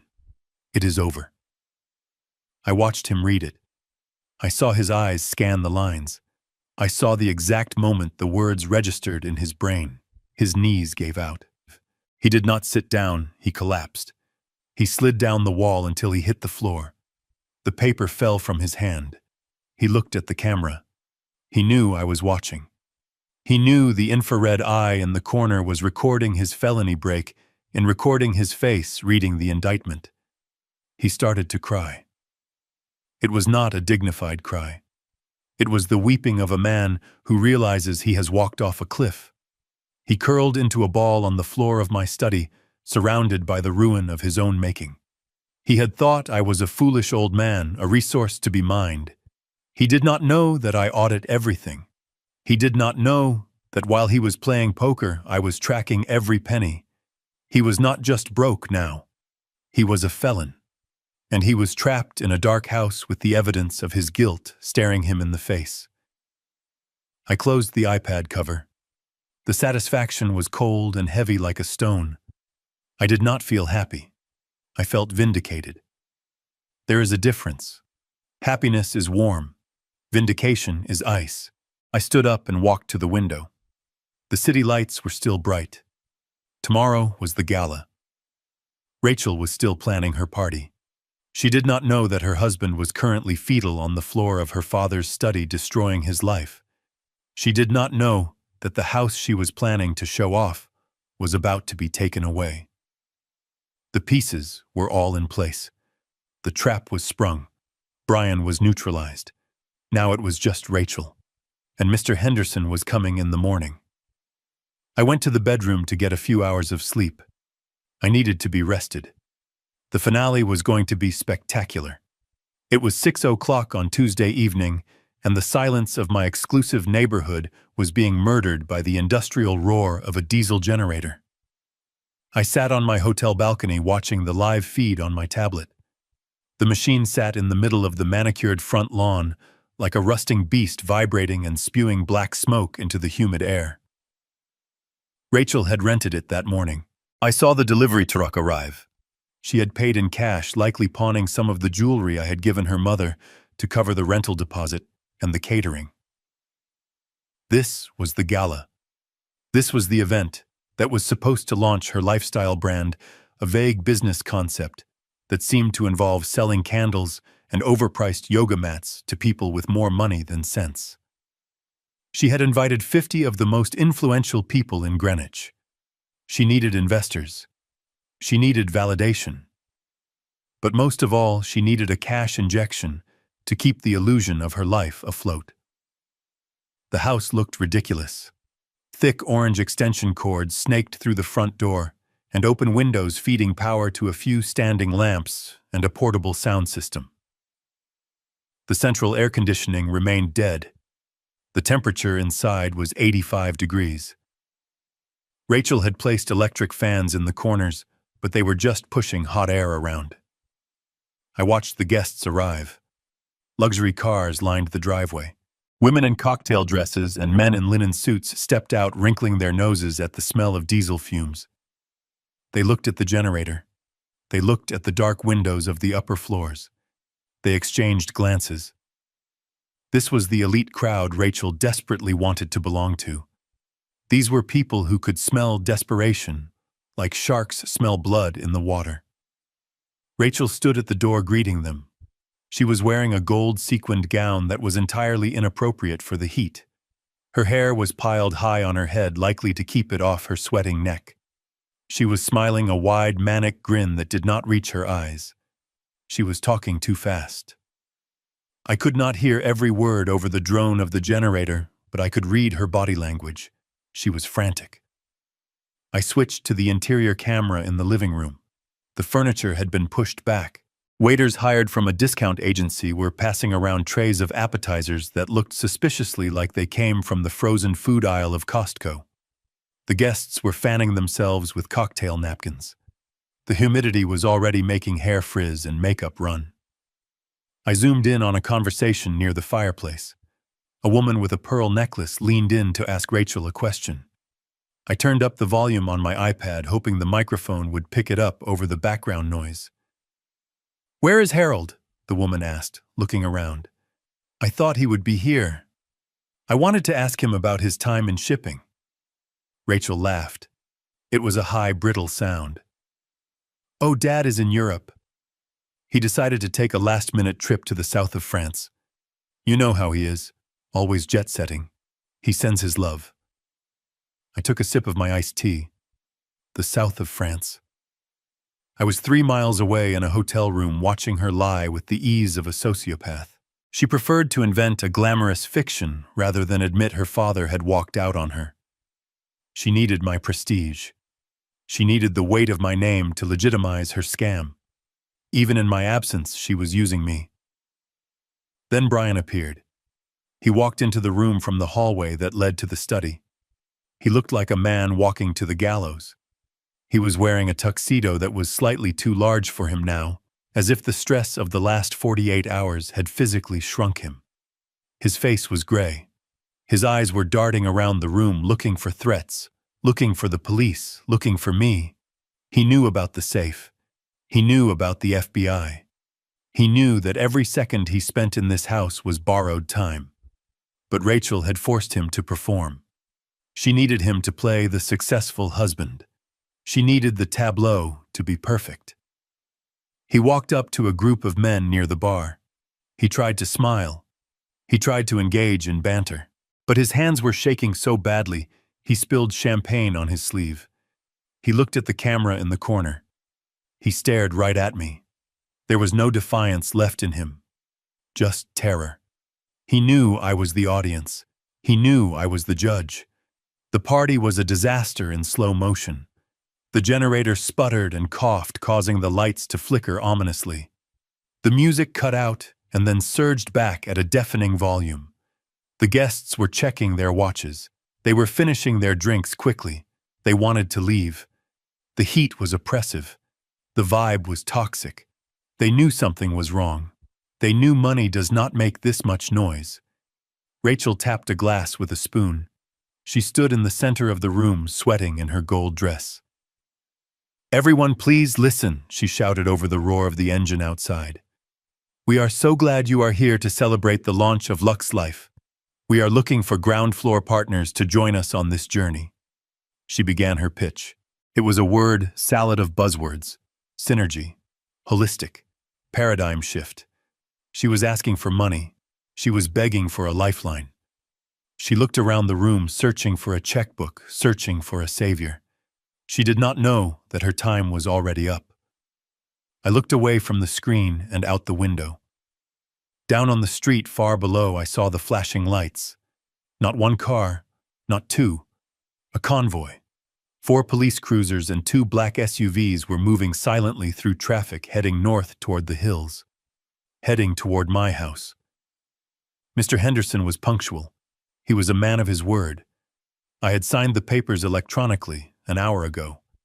The deed was transferred. The eviction notice was filed. The grace period was 0. I looked back at the screen. Rachel was raising a glass for a toast. To family, she said, and to the future. The future was pulling into the driveway. The blue lights washed over the front lawn, illuminating the generator in harsh strobes. The guests near the window turned to look. The chatter stopped. The music seemed to fade away. Rachel lowered her glass. She followed their gaze. She saw the police. She saw the man in the dark suit getting out of the lead car. She probably thought they were there for the noise complaint. She probably thought she could talk her way out of it. She did not know that the party was over. She did not know that the landlord had arrived. I set my tea down. I leaned forward. This was the payoff. This was the moment the ledger balanced. I watched as the front door opened. The heat of the night rushed in, and with it came the cold, hard truth. The front door of the mansion swung open not by the hand of a welcoming host, but by the firm push of a uniformed sheriff's deputy. The heavy oak slammed against the interior wall with a sound that cut through the drone of the generator outside like a gunshot. On my screen, the effect was instantaneous. The 50 guests in the living room froze. The woman who had been asking about my shipping career dropped her fork. It clattered against a china plate, a tiny sound of domestic violence in a room held breathlessly still.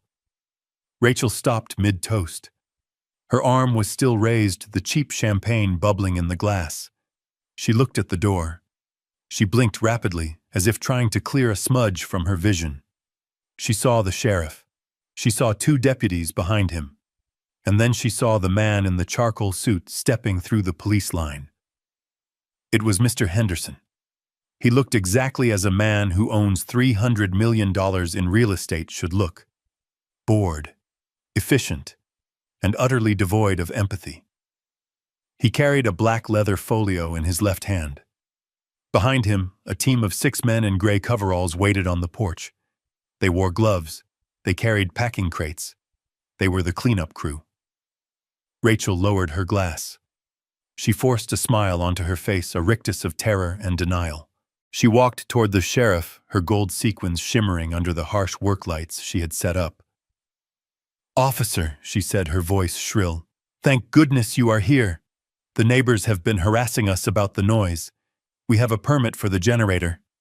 My husband was just about to turn it off." The sheriff did not smile. He did not take off his hat.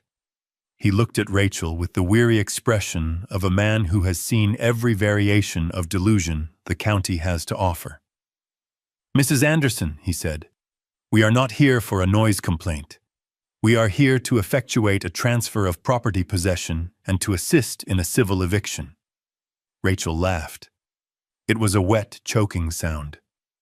"Eviction? That is absurd. My father owns this house. He is in Europe.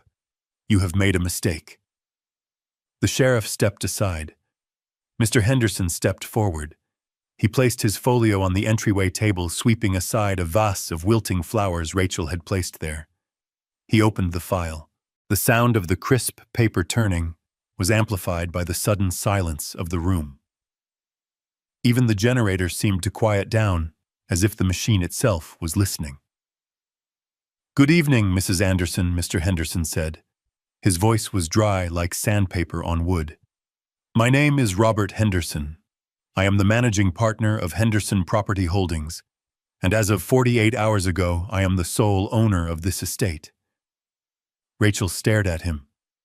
The guests stared at him. Brian, who had been cowering near the bar, turned a shade of white that I did not know human skin could achieve. "You are lying," Rachel spat. "My father would never sell this house. It is my inheritance." Mr. Henderson pulled a document from the file. He held it up. It was a deed. A very specific type of deed. "Your father did not sell the house this week, Mrs. Anderson. He sold the title to my firm 6 months ago. He executed a life estate deed. Are you familiar with the term? Rachel shook her head dumbly. It means, Mr. Henderson continued, enjoying the moment, that your father transferred ownership to me, but retained the right to live on the premises for the remainder of his life. It is a common tool for estate planning. It allows the occupant to remain until death. Rachel let out a breath she didn't know she was holding.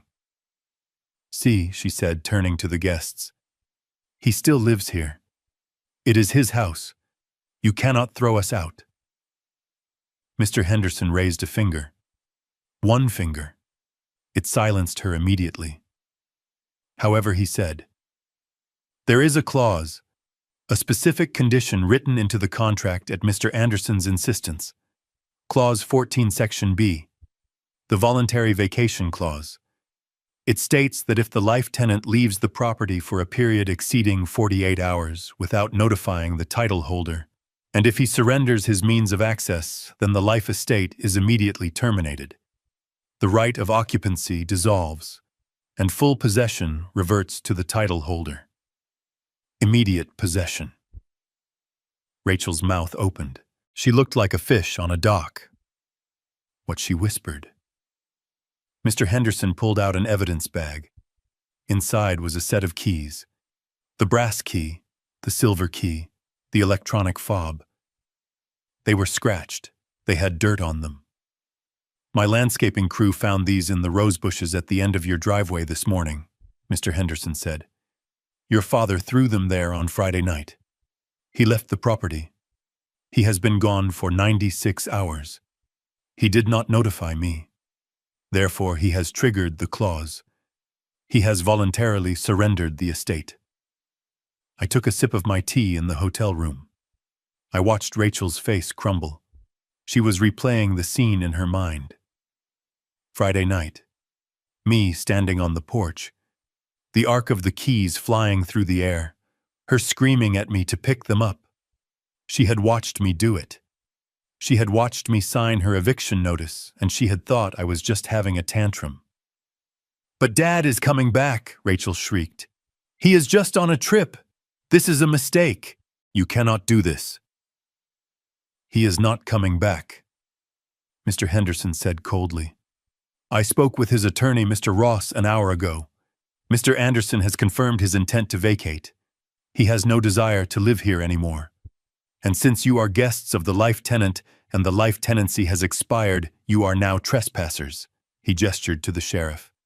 Sheriff, if you please. The sheriff stepped forward. His hand rested on his belt. Folks, the party is over, he announced to the room. This property is now under the control of Henderson Holdings. Everyone who does not reside here needs to leave immediately. Residents, you have 30 minutes to gather personal essentials, clothes and medication only. Furniture, electronics, and valuables stay until ownership can be verified. Chaos erupted. It was beautiful. The socialites of Greenwich do not handle police raids well. There was a scramble for purses, a rush for the door. Women were tripping over their high heels. Men were shouting for valets who weren't there.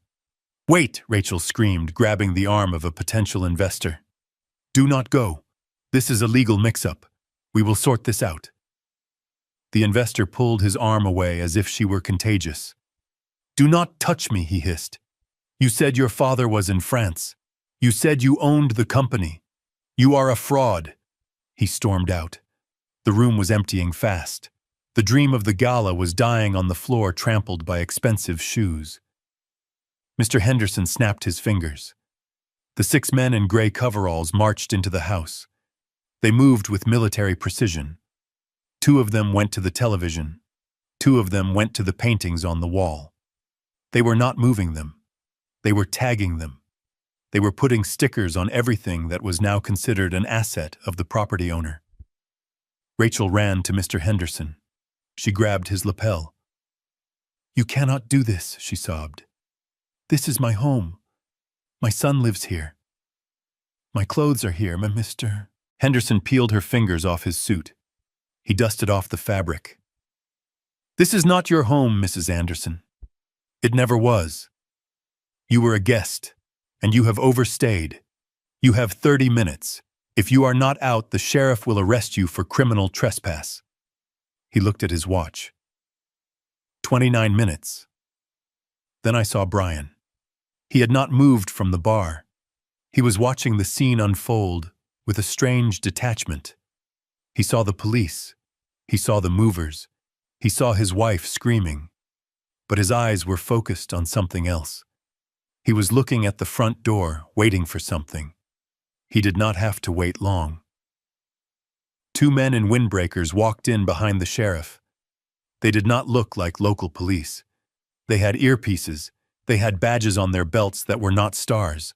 They were shields. FBI. Brian saw them. His legs gave out. He slumped against the bar, knocking over a tower of champagne glasses. The crash was deafening. The agents walked straight to him. They did not run. They did not shout. They knew he wasn't going anywhere. "Brian Miller," one of the agents said. Brian nodded slowly. He held out his hands. He did not even wait for the command. He wanted to be taken away. He wanted to be anywhere but in that house with his wife and her failure. They cuffed him. They led him out past Rachel, who was too busy screaming at a mover touching her vase to notice her husband was being arrested by the federal government. I watched it all. The screen of my iPad was a window into a hell I had constructed. The house was being stripped. The guests were fleeing. The family was being dismantled piece by piece. Rachel stood alone in the center of the living room. The generator outside finally ran out of fuel. It sputtered and died. The lights connected to the extension cords flickered and went out. The room plunged into darkness, illuminated only by the flashlights of the sheriff's deputies and the cold blue strobe of the police cruisers outside. Rachel looked around the dark, empty room. She looked at the camera. "Dad," she whispered into the blackness. "Dad, help me." I reached out and pressed the button on my screen. Connection terminated. I closed the app. The show was over. The curtain had fallen. I had my answer. They did not care when I was there. They only cared when I was gone. And now I was gone for good. The darkness in the living room was absolute, save for the harsh beams of the deputies' flashlights cutting through the gloom, like searchlights in a prison yard. Brian was gone, taken out the back door in handcuffs by federal agents, leaving a void where his pathetic arrogance used to be. Now the spotlight turned solely to Rachel. She stood in the center of the room, her gold-sequined dress catching the erratic light, making her look like a disco ball in a mausoleum. She was trembling not from the cold, but from a rage so pure it vibrated through the screen of my iPad. "This is illegal," she shrieked, her voice cracking under the strain. "You cannot throw me out. This is my house. My mother died in this house. It is my inheritance. It is my birthright. You are stealing from me." She lunged toward Mr. Henderson, her hands curled into claws. A deputy stepped in front of her, blocking her path with a solid wall of uniformed indifference. Rachel bounced off him, stumbling back in her high heels. Mr. Henderson did not flinch. He adjusted his glasses and opened the black folio again. He pulled out a single sheet of paper. It was not a deed this time. It was a letter. A letter I had written 3 years ago when Rachel Thirst demanded I put her name on the title. Mrs. Anderson.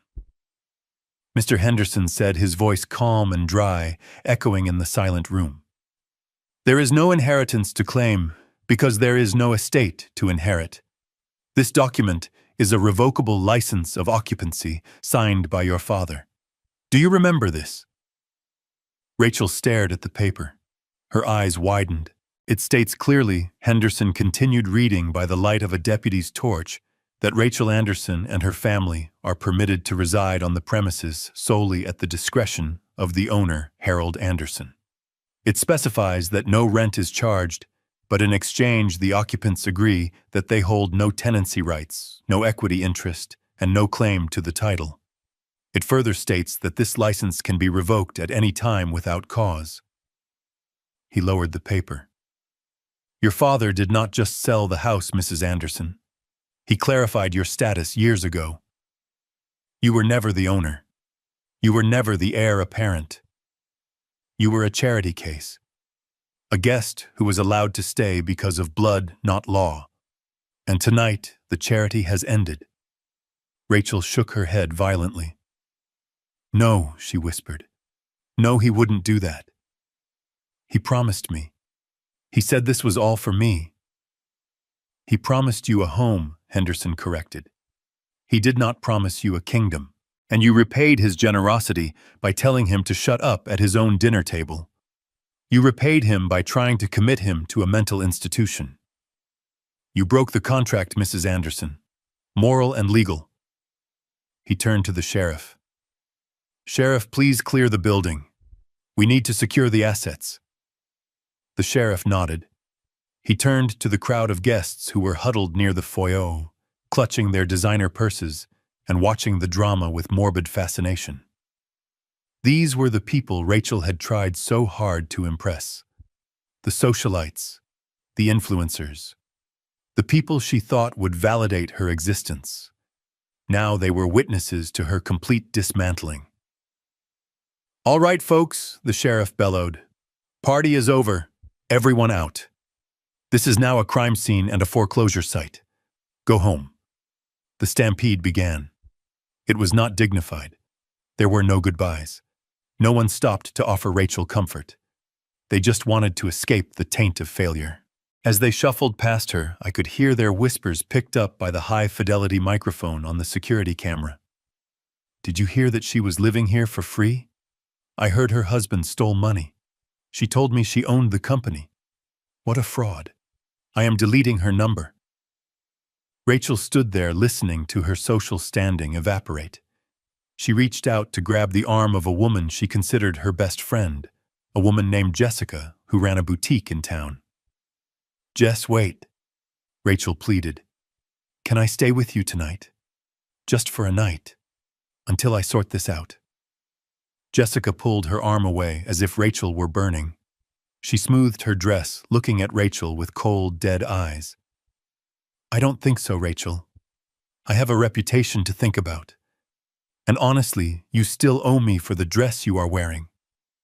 She walked out, leaving Rachel alone in the dark.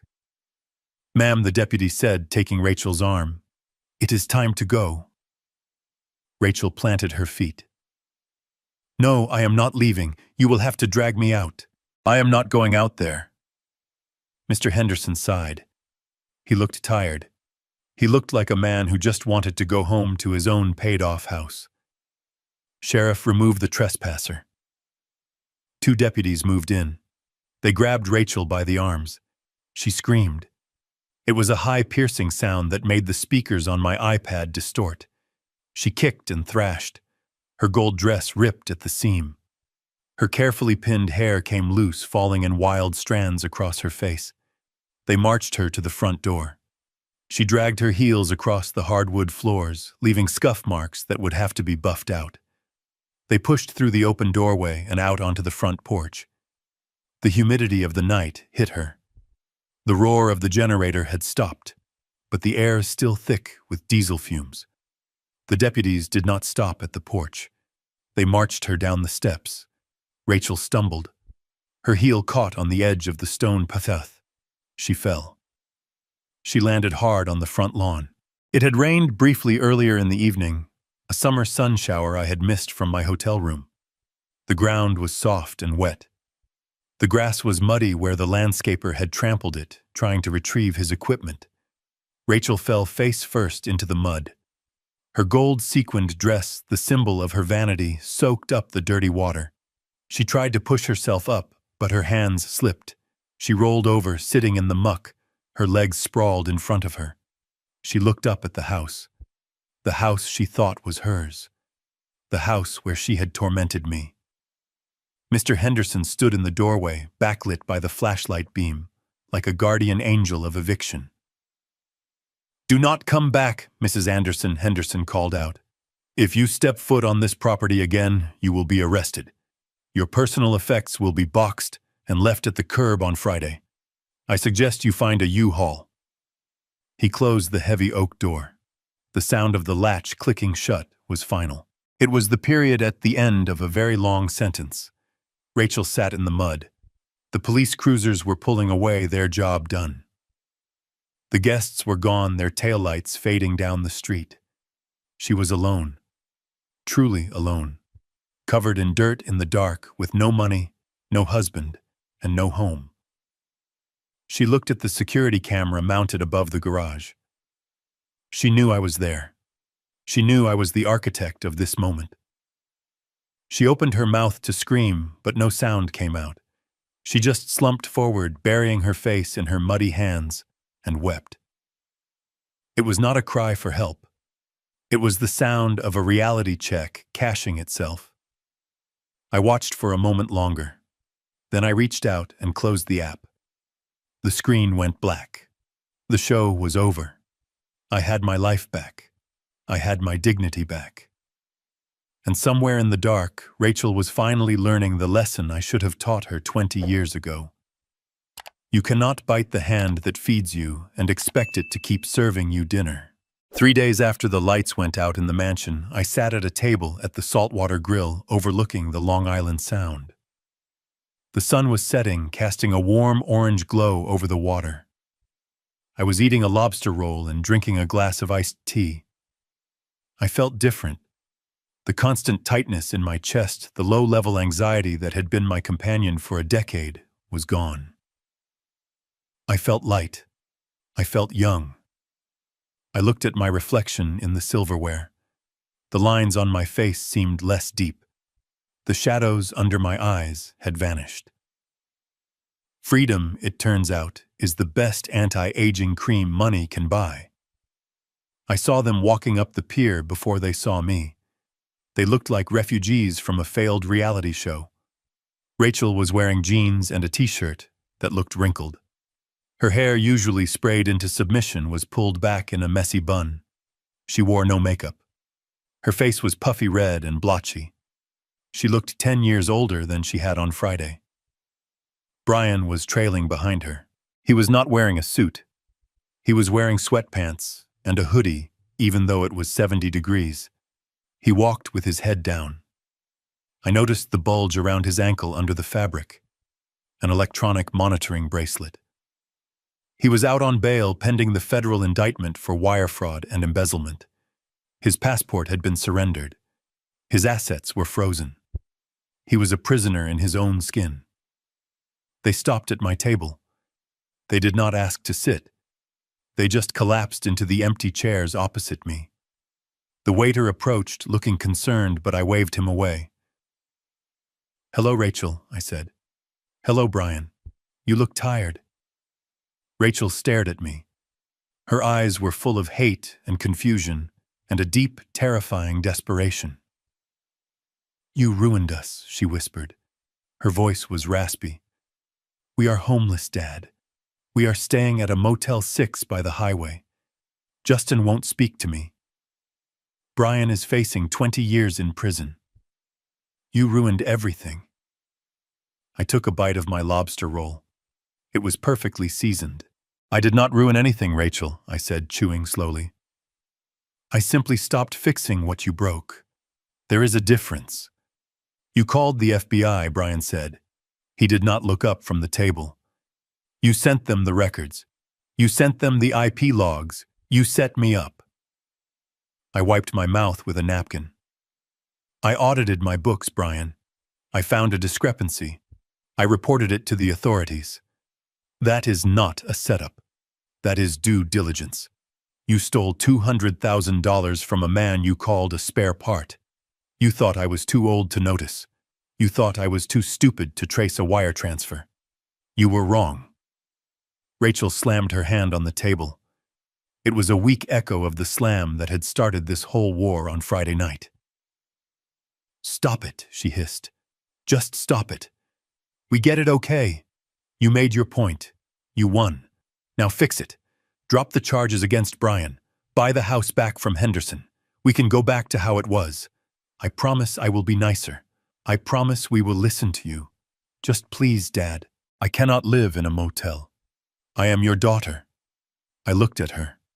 I looked deep into her eyes, searching for a shred of the little girl who used to hold my hand when we crossed the street. I searched for the young woman who cried when her goldfish died. I found nothing. All I saw was a calculator. All I saw was a woman who measured love in square footage and credit limits.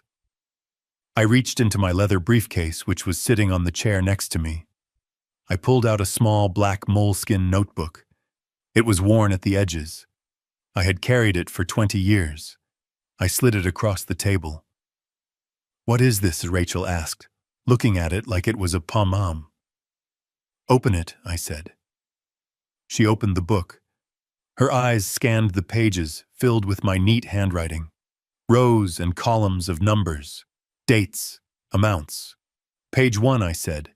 "The year you turned 18. Tuition, room and board, sorority dues, spring break trips, a new car because you didn't like the color of the used one I bought you. Total $250,000. She turned the page. Her hand trembled. "Page 10, I said. "The wedding, the dress, the venue, the open bar, the honeymoon in Bali, $85,000. She kept turning.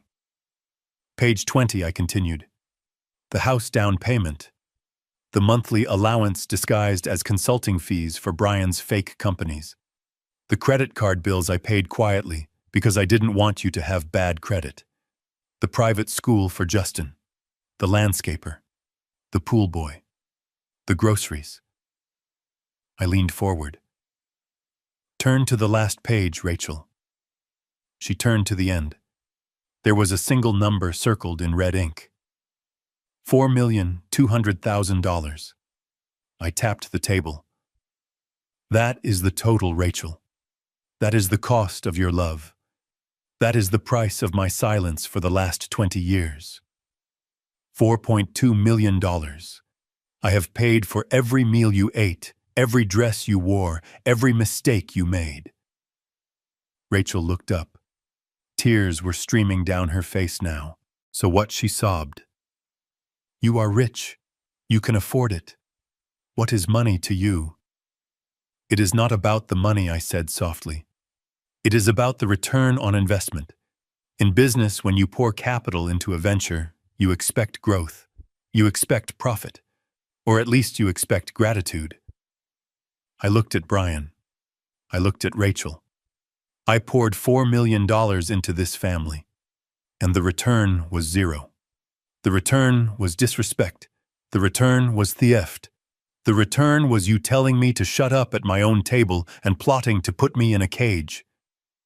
I closed the notebook. I took it back. "I do not owe you anything anymore, Rachel.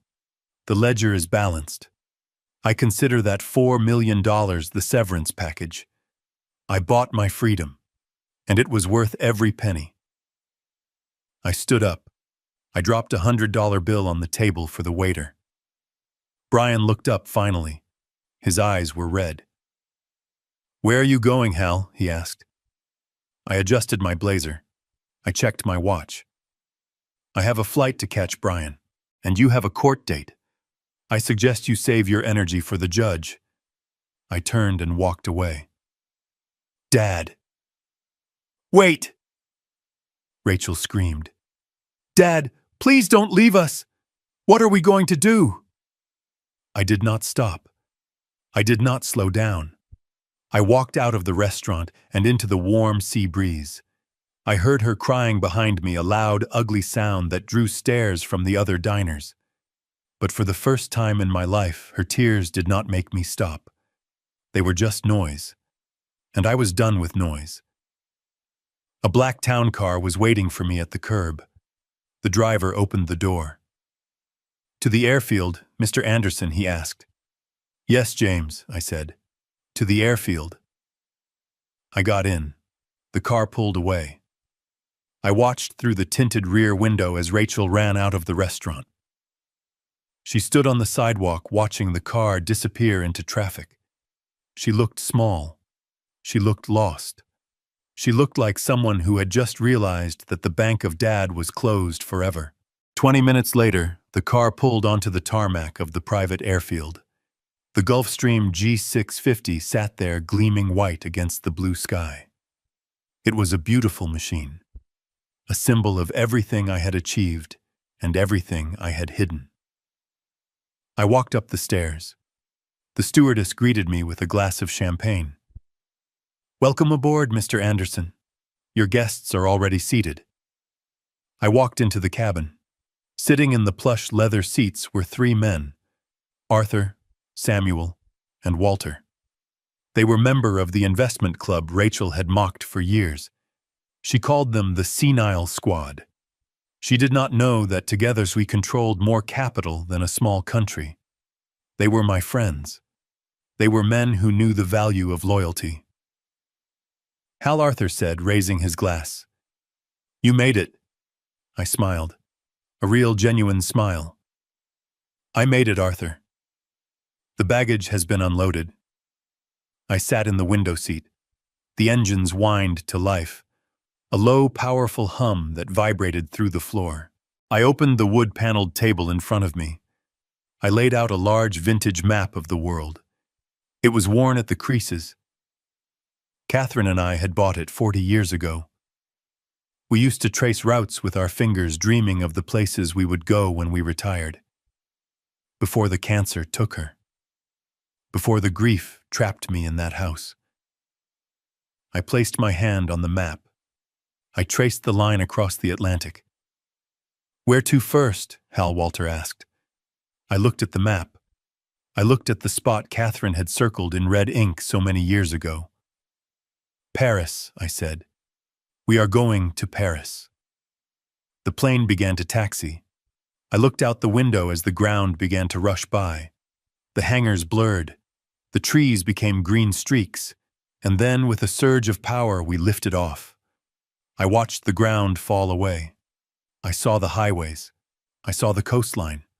I saw the sprawling suburbs of Connecticut. Somewhere down there in that grid of tiny houses was a mansion with no lights. Somewhere down there was a woman sitting in the dark, realizing that she was alone. They say family is everything. They tell you that blood is thicker than water. They tell you that you must sacrifice yourself on the altar of your children's happiness. They are wrong. Respect is everything. Dignity is everything. Without respect, family is just a word. It is a biological accident. It is an empty noun that people use to manipulate you. I looked at the clouds rushing past the window. I was 71 years old. I had lost my wife. I had lost my daughter. But as the plane banked toward the east, toward the ocean, toward the future, I realized something profound. I had found myself, and I liked the company. The stewardess refilled my glass. "To new beginnings, Mr. Anderson," she said. I raised the glass. The bubbles danced in the sunlight. "No," I whispered. "To the end of bad investments." I took a sip. It tasted like the sky. It tasted like the rest of my life. And for the first time in a long time, the view was spectacular. We are often taught that family loyalty is absolute, but Harold's story proves that blood is not a license for abuse. Generosity without boundaries isn't love. It is simply enabling toxicity. When you continuously fund disrespect, you aren't supporting your family. You are financing your own humiliation. Harold learned that the most expensive thing he ever paid for was the illusion of being needed. True peace only comes when you realize that your dignity is non-negotiable. Sometimes the greatest act of self-love is walking away from the people who only love you for what you can give them. If you believe Harold made the right decision to choose his dignity over his daughter, hit that like button and subscribe for more stories of justice served cold. 아까 전화가 텐션이 너무 죽어 있었어. 진짜 진짜. 혹시 지금 이거 타이머 세팅 이거 지금 분이 한 번만 들어줘. 내가 불금 때문에 한 번만 켜주세요. 네. 아니 이렇게 사람을 미어캣으로 만들어놔도 돼요? 아 진짜 심장이 쪼그라들 것 같아요. 이렇게 미어캣으로 만들어도 되는 거예요? 뛰고 있거든? 뛰고 있네, 뛰고 있네. 우리 잡나? 잡아? 한 명밖에 없는데? 뭐야? 왜 한 명밖에 지금 도망가고 있나 본데? 너무 급하게 가잖아. 근데 잡을 사람은 우린데 정말 우리가 잡는 건데? 그냥 일단 누가 보여가지고. 그럴 수도 있겠다. 아니면은 우리가 이걸 못 보게, 간판을 못 보게